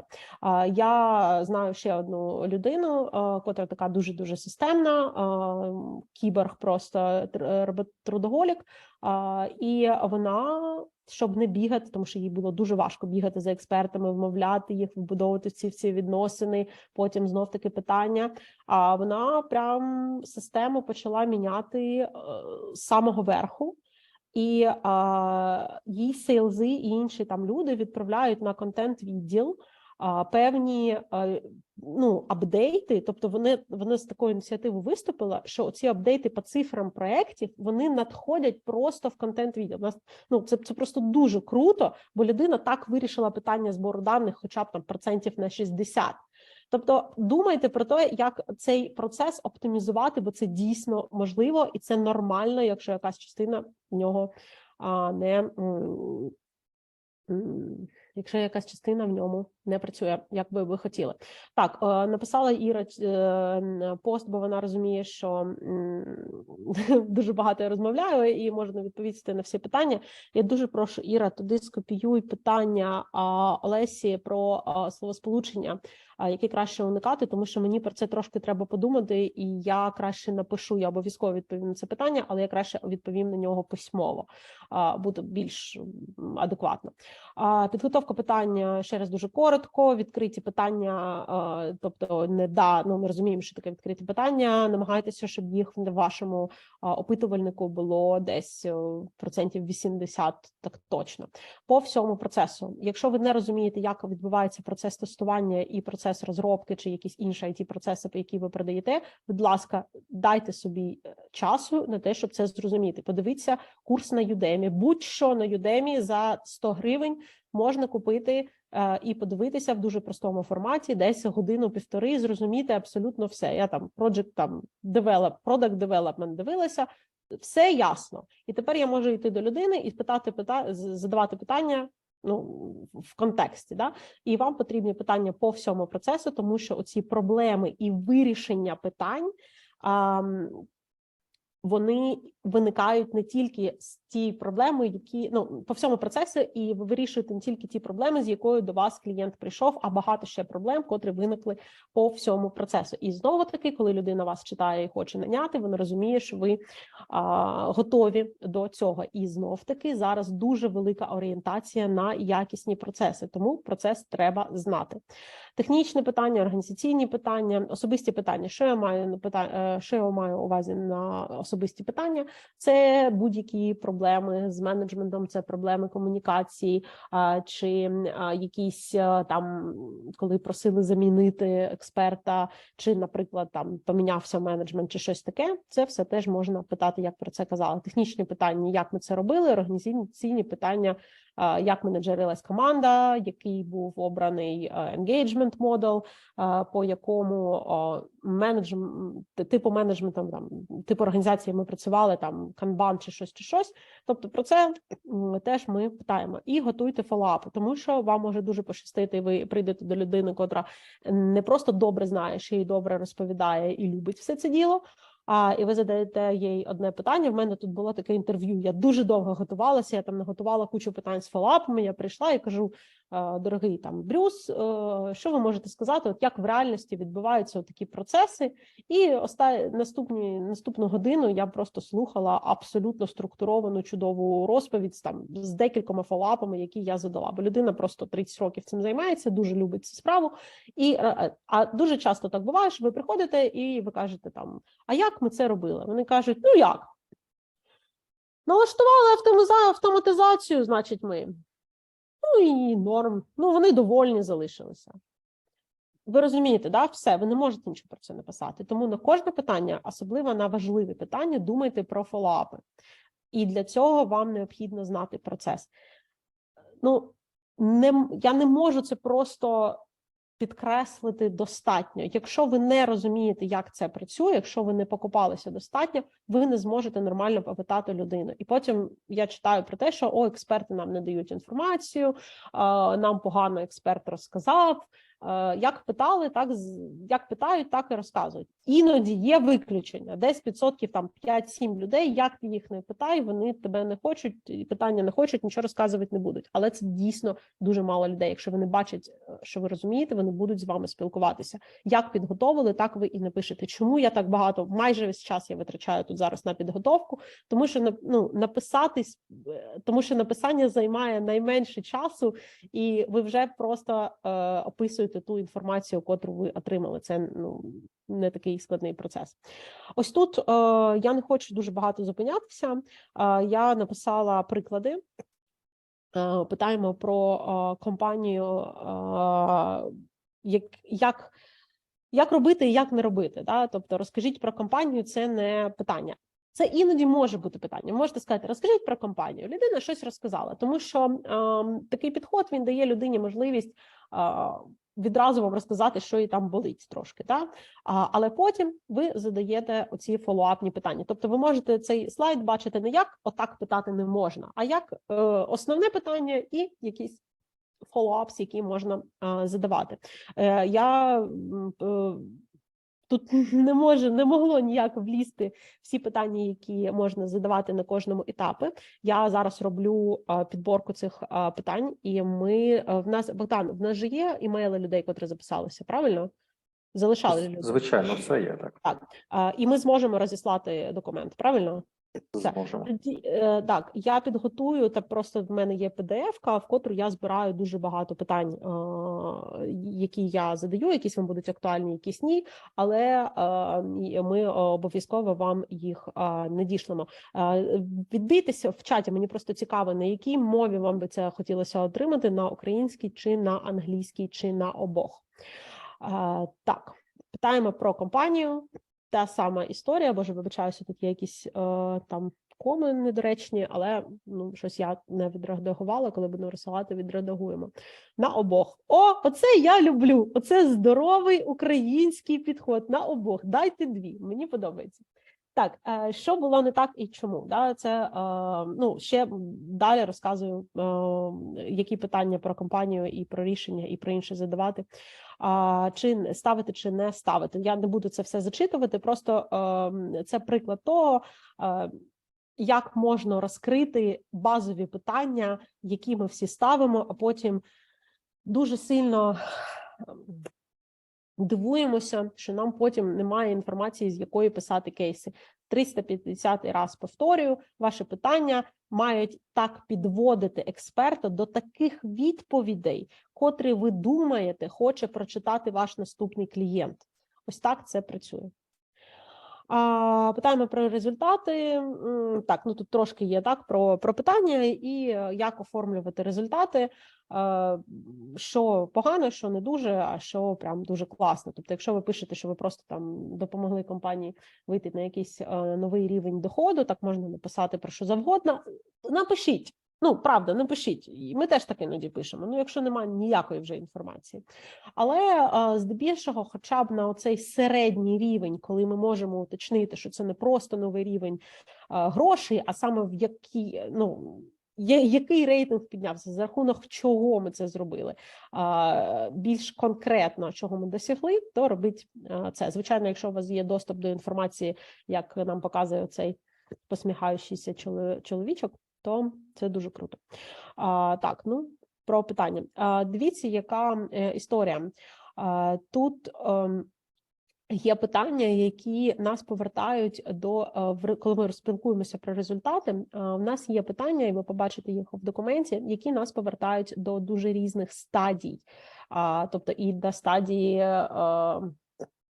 проблем, і на solution, і на результат, і навіть на стадії домовленостей, тобто ось чи там виправдалися ваші очікування, наприклад, чи щось таке. Це не значить, що ці всі відповіді треба написати в результат. Просто це такі сумуючі запитання, сумуючі, не думаю, що так неправильно казати, підбиваючи підсумок, підсумовуючи запитання, котрі потім можна розпихати там десь ще по тексту, чи взяти в підводки в соцмережі. Нарешті пишемо. Я знала, що це буде довго, тому ці слайди так і називаються. Я про це вже майже про це все розповіла. Це тут зібрано так, щоб коли ви там, може, через рік відкриєте цю презентацію і не будете переслухувати, звичайно, 2 години моїх розповідей, воно у вас йшло все логічно. Пишемо про них те, що хочемо, щоб інші клієнти зрозуміли про нас. Так, знов-таки ми приходимо до цієї ідеї, і я вважаю, що якщо це буде одна ідея, яку ви винести з цього лекторію, це я свою місію виконала. Тобто, якщо ми пишемо глобальна компанія, ми кажемо, що глобальна компанія, в них вибір досить великий, але вони обрали нас, так? Це підрозумівається. Потребувала 24/7 підтримки, і ми покажемо про те, що в нас є. Ой-ой-ой, тут теж, треба підправити трохи презентацію, вибачаюся, було багато правок. Ми говоримо про те, що в нас є дуже різні варіанти аутсорсингу, і ми здатні країну майже з будь-якого там кінця світу справитися з її завданнями. Так, згодилась наша там SMMI-сертифікація і інше. Зараз я не бачу сама, що я написала. Дуже важливо, нагадую про прес-релізи компаній. Чому? Якщо ви пишете про компанію, яка вам дозволила її ім'я використати, чи навіть сказати, що ви з нею співпрацювали, то все одно wording, тобто ті слова, які ви підбираєте для опису цієї компанії і інше, вони можуть заблокувати їх. Юристи можуть заблокувати, чи ви можете це випустити, а потім мати проблеми. Тому, коли ви описуєте компанію, що я роблю? Я шукаю прес-релізи цієї компанії останні, бо будь-який контент, котрий ось в такій формі вийшов від компанії, вони затверджений їхніми юристами, і його безпечно використовувати без того, щоб 15 разів писати цій компанії, подивіться, чи правильно ми написали. Тому що ця інформація йде від них. Чому не з сайту? Тому що на сайті часто дуже така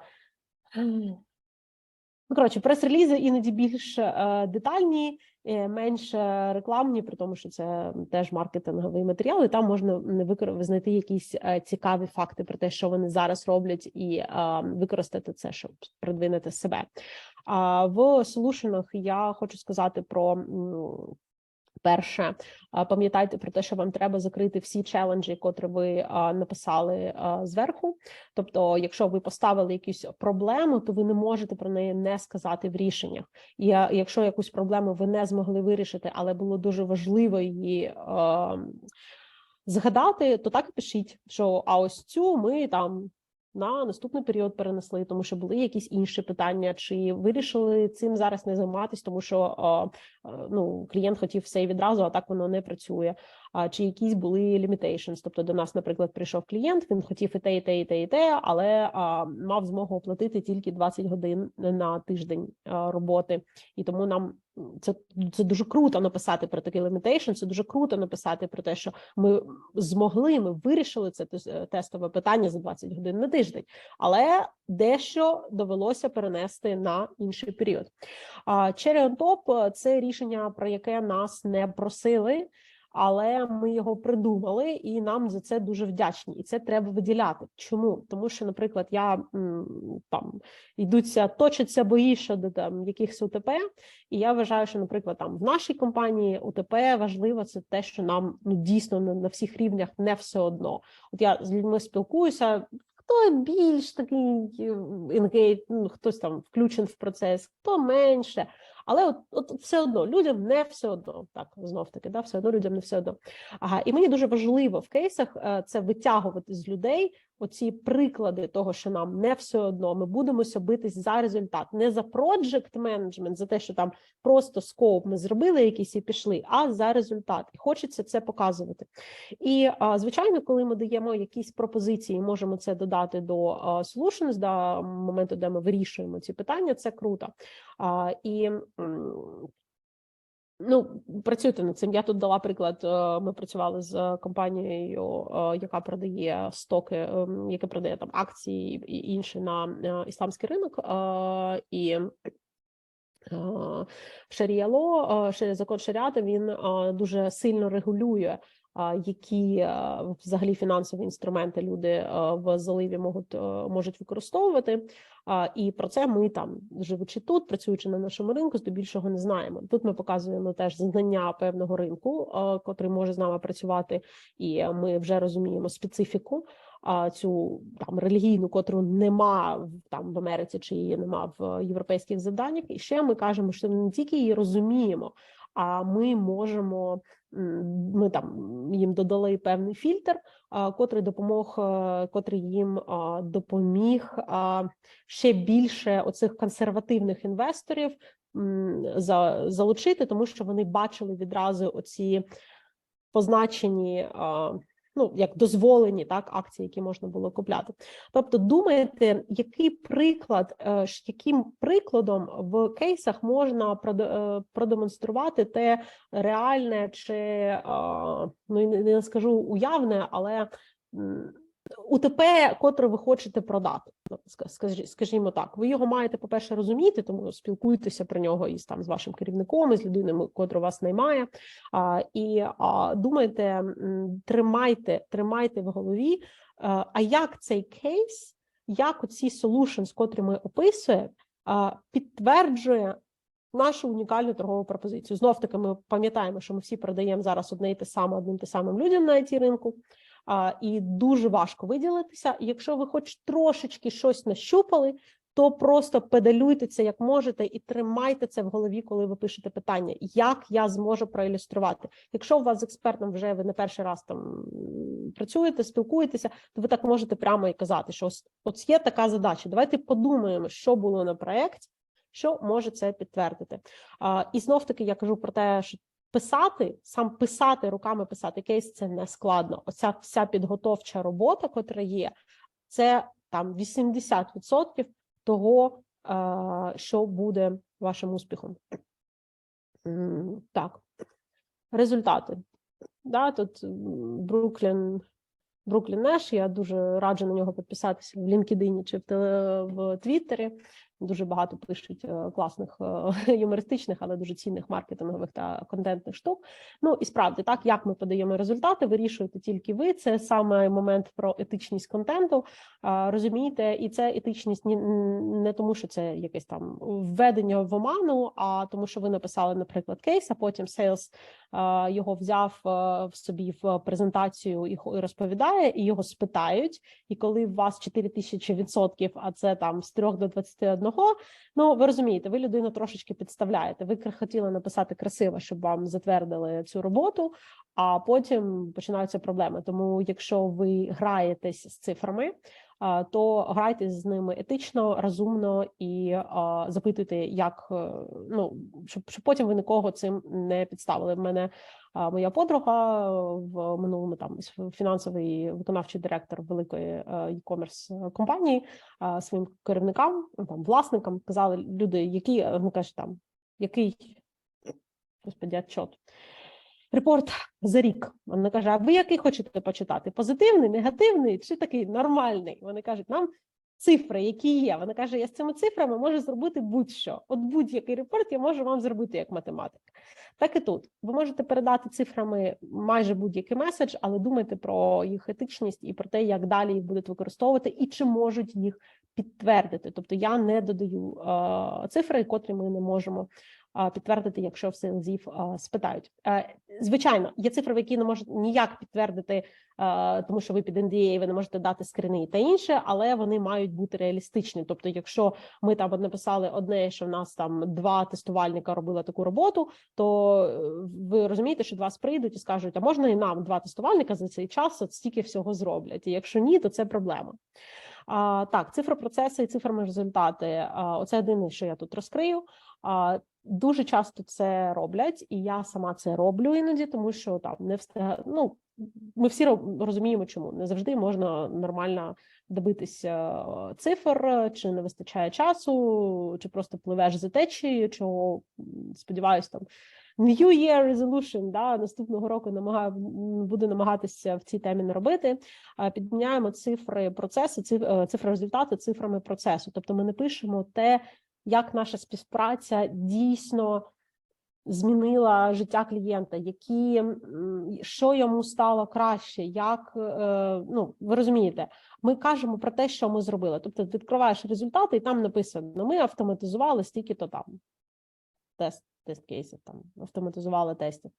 Ну, клас. Ну, це супер. Ну, хоча б давайте напишемо, що тепер реліз не за 3 тижні, а за 3 дні. Да? Ну хоч якось, да, давайте. А вони там вмістили в рік тепер от стільки-то апдейтів і релізів, і там витратили на це значно менше грошей на мануальне тестування. І тут важливий момент.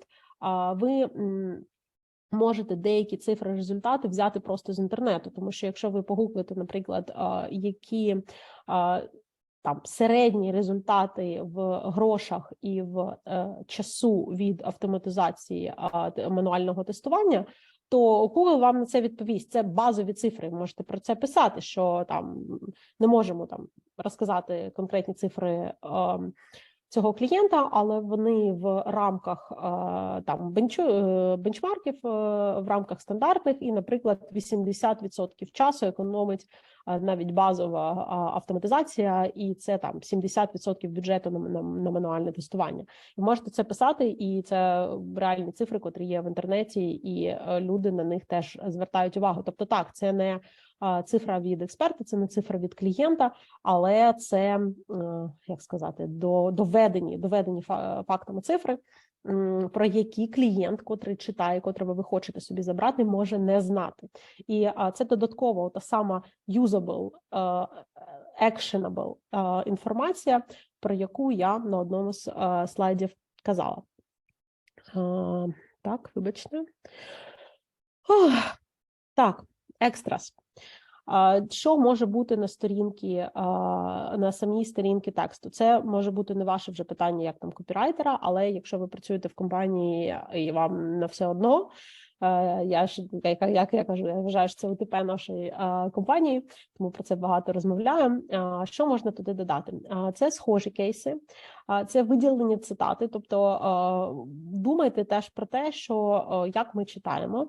Ми читаємо не повністю всі речення, ми не читаємо вже текст. Коли я починала брати інтерв'ю у 2016 чи 2015 році, принцип був не більше 6 строк. Тобто більше оцей блок, більше 6 строк людина не читає, вже 6 не читає, тобто 5 було краще. Зараз статистика нам показує, ресерчі нам показують, що якщо абзац більше 4 строк, вже людина втрачає увагу, його не дочитує. Тому думайте про те, як ви виділяєте цитати, як ви виділяєте якийсь там блок цифр чи булети, тобто ви виконуєте комплексну роботу і думайте про це теж комплексно. Лінки до сервісів, які ви можете включити, подумайте про це. Call to action, він може бути як всередині, так і в кінці, звичайно. Сайдбар, що виноситься?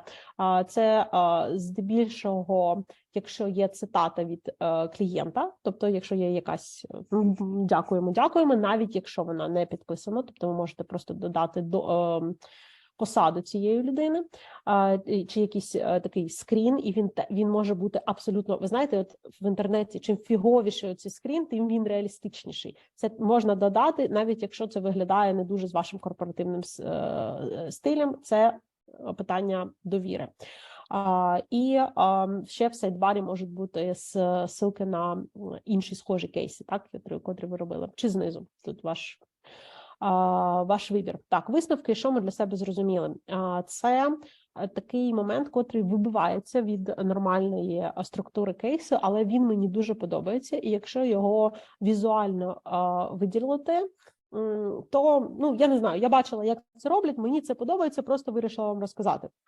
Тобто люди пишуть, що ось ми там робили, такі результати, такі солюшени, і такі what we learned, і там наші 3 пункти, котрі ми для себе зрозуміли, працюючи над цим кейсом.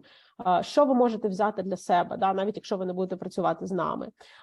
Але це потрібно візуально виділяти, тому що, я ще раз повторюся, кейс – це єдина історія, і вона має бути такою, знаєте, монолітною. Тому я там відповідала, що інтерв'ю не дуже лягає в цей формат. Таке класичне інтерв'ю. І цей формат з додаванням таких штук мені дуже подобається, і мені здається, що він такий свіжий і може вас... він свіжий, і його можна потім використовувати для соціальних мереж. Так, тайтл, я впевнена, що насправді це просто такий файл, щоб ми про нього не забули. Є 2 варіанти початку написання кейсу, для кого чи хто. Тобто ми робили для когось, це здебільшого, коли ми не можемо назвати клієнта, і ми просто кажемо про задачу, яка вирішувалась, і тип клієнта, тобто там Інсташоп, і це виробник шин з Канади. Ми для них там розробили систему CRM, наприклад. CRM for там то. Звісно, звичайно, ідеальна ситуація – це коли ми пишемо, що там виробник шин в Канаді підвищив там доход per customer і income per customer за рахунок нашої там прекрасної CRM. Це один з ключових варіантів. Не треба бути дуже креативними з назвами, в них дуже банальний, простий і працююча банальна структура, не треба якось там випендрюватися в цьому плані. Коли ви закінчили цей текст, почитайте його і подумайте, що тепер люди думають про нас, і чи, я не знаю, мені здається, тут був ще один слайд, але кудись ми його потеряли, загубили, що вони думають про нас і що вони зрозуміли про себе, чи щось вони зрозуміли, чи побачили вони себе, чи могли вони побачити себе. Ви не Ванга, ви точно не знаєте, але хоча б подумайте про це, може щось треба додати. А ось це питання, що вони тепер думають про нас, щоб я подумала про таку компанію, це варто собі це питання ставити. К'янці текст мови буквально за півхвилини скажу. Якщо ви не можете десь хоча б 50% вашого тексту переказати подрузі там за келихом вина, чи там чоловіку, просто от була така кампанія, боже, там були такі проблеми, а потім прийшли наші там чуваки. Якщо ви не можете це так переказати, ви не розумієте, про що ви пишете, і це буде видно. Ви будете писати такі великі складні речення і намагатись приховати, що ви не зрозуміли тему, і це буде дуже видно. Це вуха будуть торчати з текста. Ні, ось намагайтесь просто сісти і навіть собі пересказати, що ви написали. І, ну, правда, якщо не можете, то, ну, копайте ще, питайте ще, спрощуйте.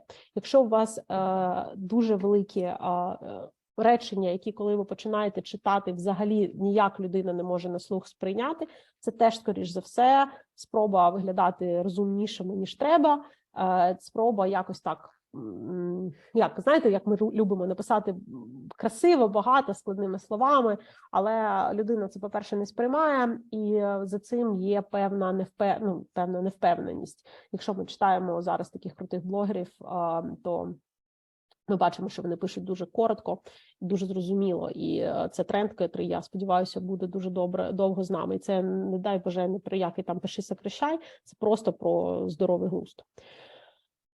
Успіх кейсу залежить від того, як зібрана інформація, як подана інформація, як відпрацювала дистриб'юція. Оце історія про як подана інформація, я би її тут зробила, ви бачите, такий менший трохи чувачок, тому що я вважаю, що десь 60% успіху – це як інформацію ви зібрали. Так, що я можу тут зробити? Це додаткові штуки. Ви знаєте що, я не буду про них розповідати, бо ви все знаєте. Мені здається, що вже просто ні в кого нема на це сил. Додаткове питання, я про них розписала, запис розмови. Так, все, я закінчила, Богдан. Я дуже вдячний за таку ґрунтовну, комплексну, велику, майже 2-годинну доповідь. Власне, навіть я, який не має досвіду ніякого в копірайтингу, в написанні кейсів, B2B кейсів, ну, я вважаю, що я вже маю якесь певне теоретичне підґрунтя, якісь певні теоретичні засади, фундамент, як і що робити. Ну, як я розумію, ви поки Саша може попити водичку, всі можете задавати запитання чи давати якийсь фідбек, а я поки задам своє питання. От ти говорила про інструмент «Нога в дверях», як один з шляхів до серця клієнта. Як часто, власне, ти його використовуєш? Постійно, Богдане, ти про це знаєш. Ну, може, якось ще поділишся зі свого досвіду для так, використовую часто, тому що ми всі живемо в системі горизонтальних зв'язків, і вони для нас найважливіші. Як я казала сьогодні про це дуже багато, що ви підете до тієї людини, щось спитаєте, до тієї людини, щось спитаєте, люди прийдуть до вас, рекомендувати свій до свого по своє. Це певна галицька, і я вважаю, що зараз вже і повністю українська традиція. І тому оця нога в дверях, коли ви спілкуєтеся з людиною, не тільки тоді, коли вам від неї щось потрібно, а ще і потім даєте якийсь фоллоуап і виказуєте певну цікавість людиною, це дуже важливо. І я раджу це робити з будь-якими, не обов'язково з кейсами, а з будь-якими там людьми по роботі, з котрими ви спілкуєтесь. Це не займає дуже багато часу, а створює вам цю систему, дуже сильну систему горизонтальних зв'язків, яка вибачте за кліше, але в непростий час вас витягне завжди і не тільки професійно. Так, дякую. Зараз ще питання від Нати. Показати, будь ласка, приклад кейс, що злетів, приклад, який доробляла, якщо таке було.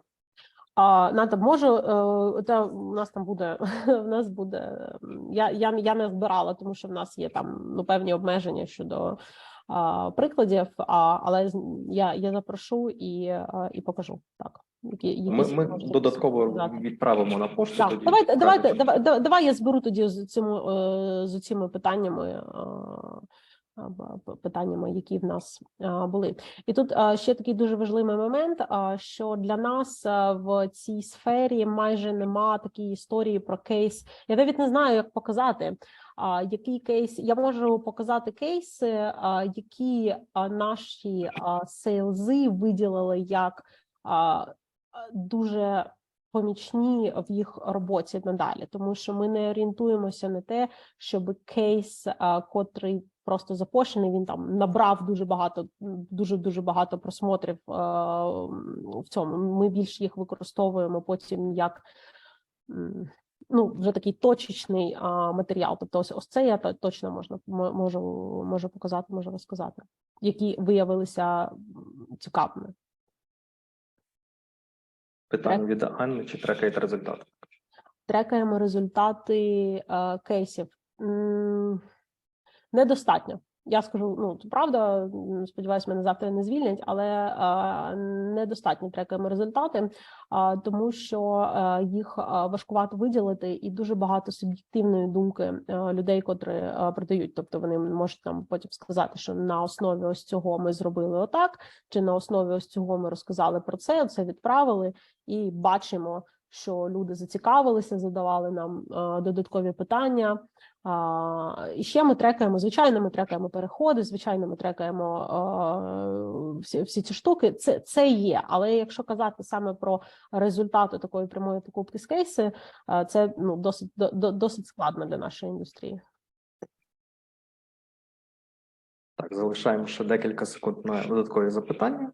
Але я подумаю, я запитаю це, тут я не можу бути впевнена, що мені дадуть показати кейси по переходах по цій всій штуки, бо це може бути така proprietary information, но більш популярні і ті, які для нас ми вважаємо працюючими на те, щоб заробити гроші, так, це норм, можу. Таня, віддалося, хто ваш основний критик при написанні кейсів? В мене є керівник, по-перше, котра читає кейси, вона маркетолог сильний, і вона бачить таку суть. Знаєте, людина взагалі там не переймається моїми там формулюваннями, цим всім, але вона читає і каже, тут дірка, да? І сейлзи. Це дуже важливо. Чому я ж тут і кажу, що я трохи розгубилася щодо як конвертять просто там з сайту кейси, тому що здебільшого ми працюємо у зв'язці з і Ганна зараз пише про зв'язку з сейлзами. Так, сейлзи коментують, тобто я відправляю на затвердження кільком людям, котрі читають і кажуть про те, що ось тут там дірка, а тут не вистачає, а от такого ми не могли зробити. Тобто я не так зрозуміла, наприклад, чи ми могли зробити, але про це краще не казати, тому що це вказує на те, що ми зробили якусь помилку так на початку, і професійна людина, що буде читати, це вицепить відразу. Ми потім маємо з цим проблеми. І, звичайно, затверджує експерт, з котрим я працювала. Тобто тому що коли ви там набрали кучу інформації, це одне, а коли ви це описали, ви як людина все одно не з цим технічним бекграундом, ви можете допуститися помилок. Тому так, вони критикують, вони дають відповіді, і я можу сказати, що я дуже вдячна цим людям. Я вже згадувала там Аллу, наприклад, якщо вона мене чує зараз, то люди, які дають такі найбільше, не просто, знаєте, додаватися, а ось такі конструктивної критики, вони просто витягуються на новий рівень. Компанії сам в полі, і ніхто не може дати якісний зворотній зв'язок. Що робити? Вчитись. Нічого не робити. Копірайтер, як я казала, це дуже одинока професія. Ми майже не можемо ділитися прикладами з іншими. Я майже нічого не можу показати з того, що я роблю, де, чим, ким підписано та інше, тому що це, NDA-ні, пропрайетері штуки. І ви не можете до того, як вам експерт затвердив, дати це, наприклад, мені знайомій, яка теж цим займається, подивитись. Ви можете фактично, майже ніхто, про це ніхто не дізнається, але етично і по NDA, котрі ви підписуєте, ні, не можете. Що ви можете робити, це порівнювати з тим, що написано, що вам подобається. А ще ви можете питатися у там керівників, якщо вони навіть не можуть дати вам нормальну відповідь на те, там добре ви написали чи ні. І може якісь там референси, так, тобто вони бачили у когось, як їм сподобалося, вони вам скинуть, ви почитаєте, якось порівняєте. І шукайте зацікавлених людей. Тобто, це знов таки це може бути сейлс, це може бути. Якась людина точно зацікавлена в тому, щоб цей результат був. Шукайте її і якось з нею домовляйтесь. Це завжди мій метод. Може, є і інші методи, але я працюю з цим. Я завжди йду до людей. Так, добре. Оскільки, напевно, вже питань не буде, а якщо ще буде, ви маєте час поки задати. Я буду дякувати Саші ще раз буду дякувати за доповідь. Я надіюся, що це була одні з найбільш продуктивних 2 години цього тижня. Всім дякую тим, хто слухав. Протягом першої половини завтрашнього дня ми відправимо вам на пошту. Чекайте на пошті матеріали даного вебінару. Список я надам наступного тижня. Мені треба з ним посидіти, бо я ще його там перекладаю і збираю. Тобто наступного тижня десь додатково ми розійшлемо список питань. Матеріали конференції, матеріали вебінару всі, власне, сам запис конференції і сама презентація буде відправлена вам завтра в першій половині дня, а якісь додаткові матеріали від Саші ми розійшлемо вам додатково по мірі готовності. Так. Ще раз вам всім дякую, гарного вечора. Дуже вам дякую. І дуже дякую за підтримку, дуже дякую за донати, дуже дякую. Я розумію, що я не можу закрити там всі питання, бо у кожного свій досвід, і завжди за це переживаю, але дуже дякую і за класні питання, і за те, що слухали, і за те, що підтримували. Давайте розвивати цей ринок, давайте робити конференції, давайте писати і спілкуватися українською, і просто давайте будемо разом, і ми обов'язково це все переможемо і зможемо зробити разом. Краще й не скажеш. Тому на такій ноті ми будемо сьогодні прощатися. Гарного вечора. Гарного вечора. До зустрічі.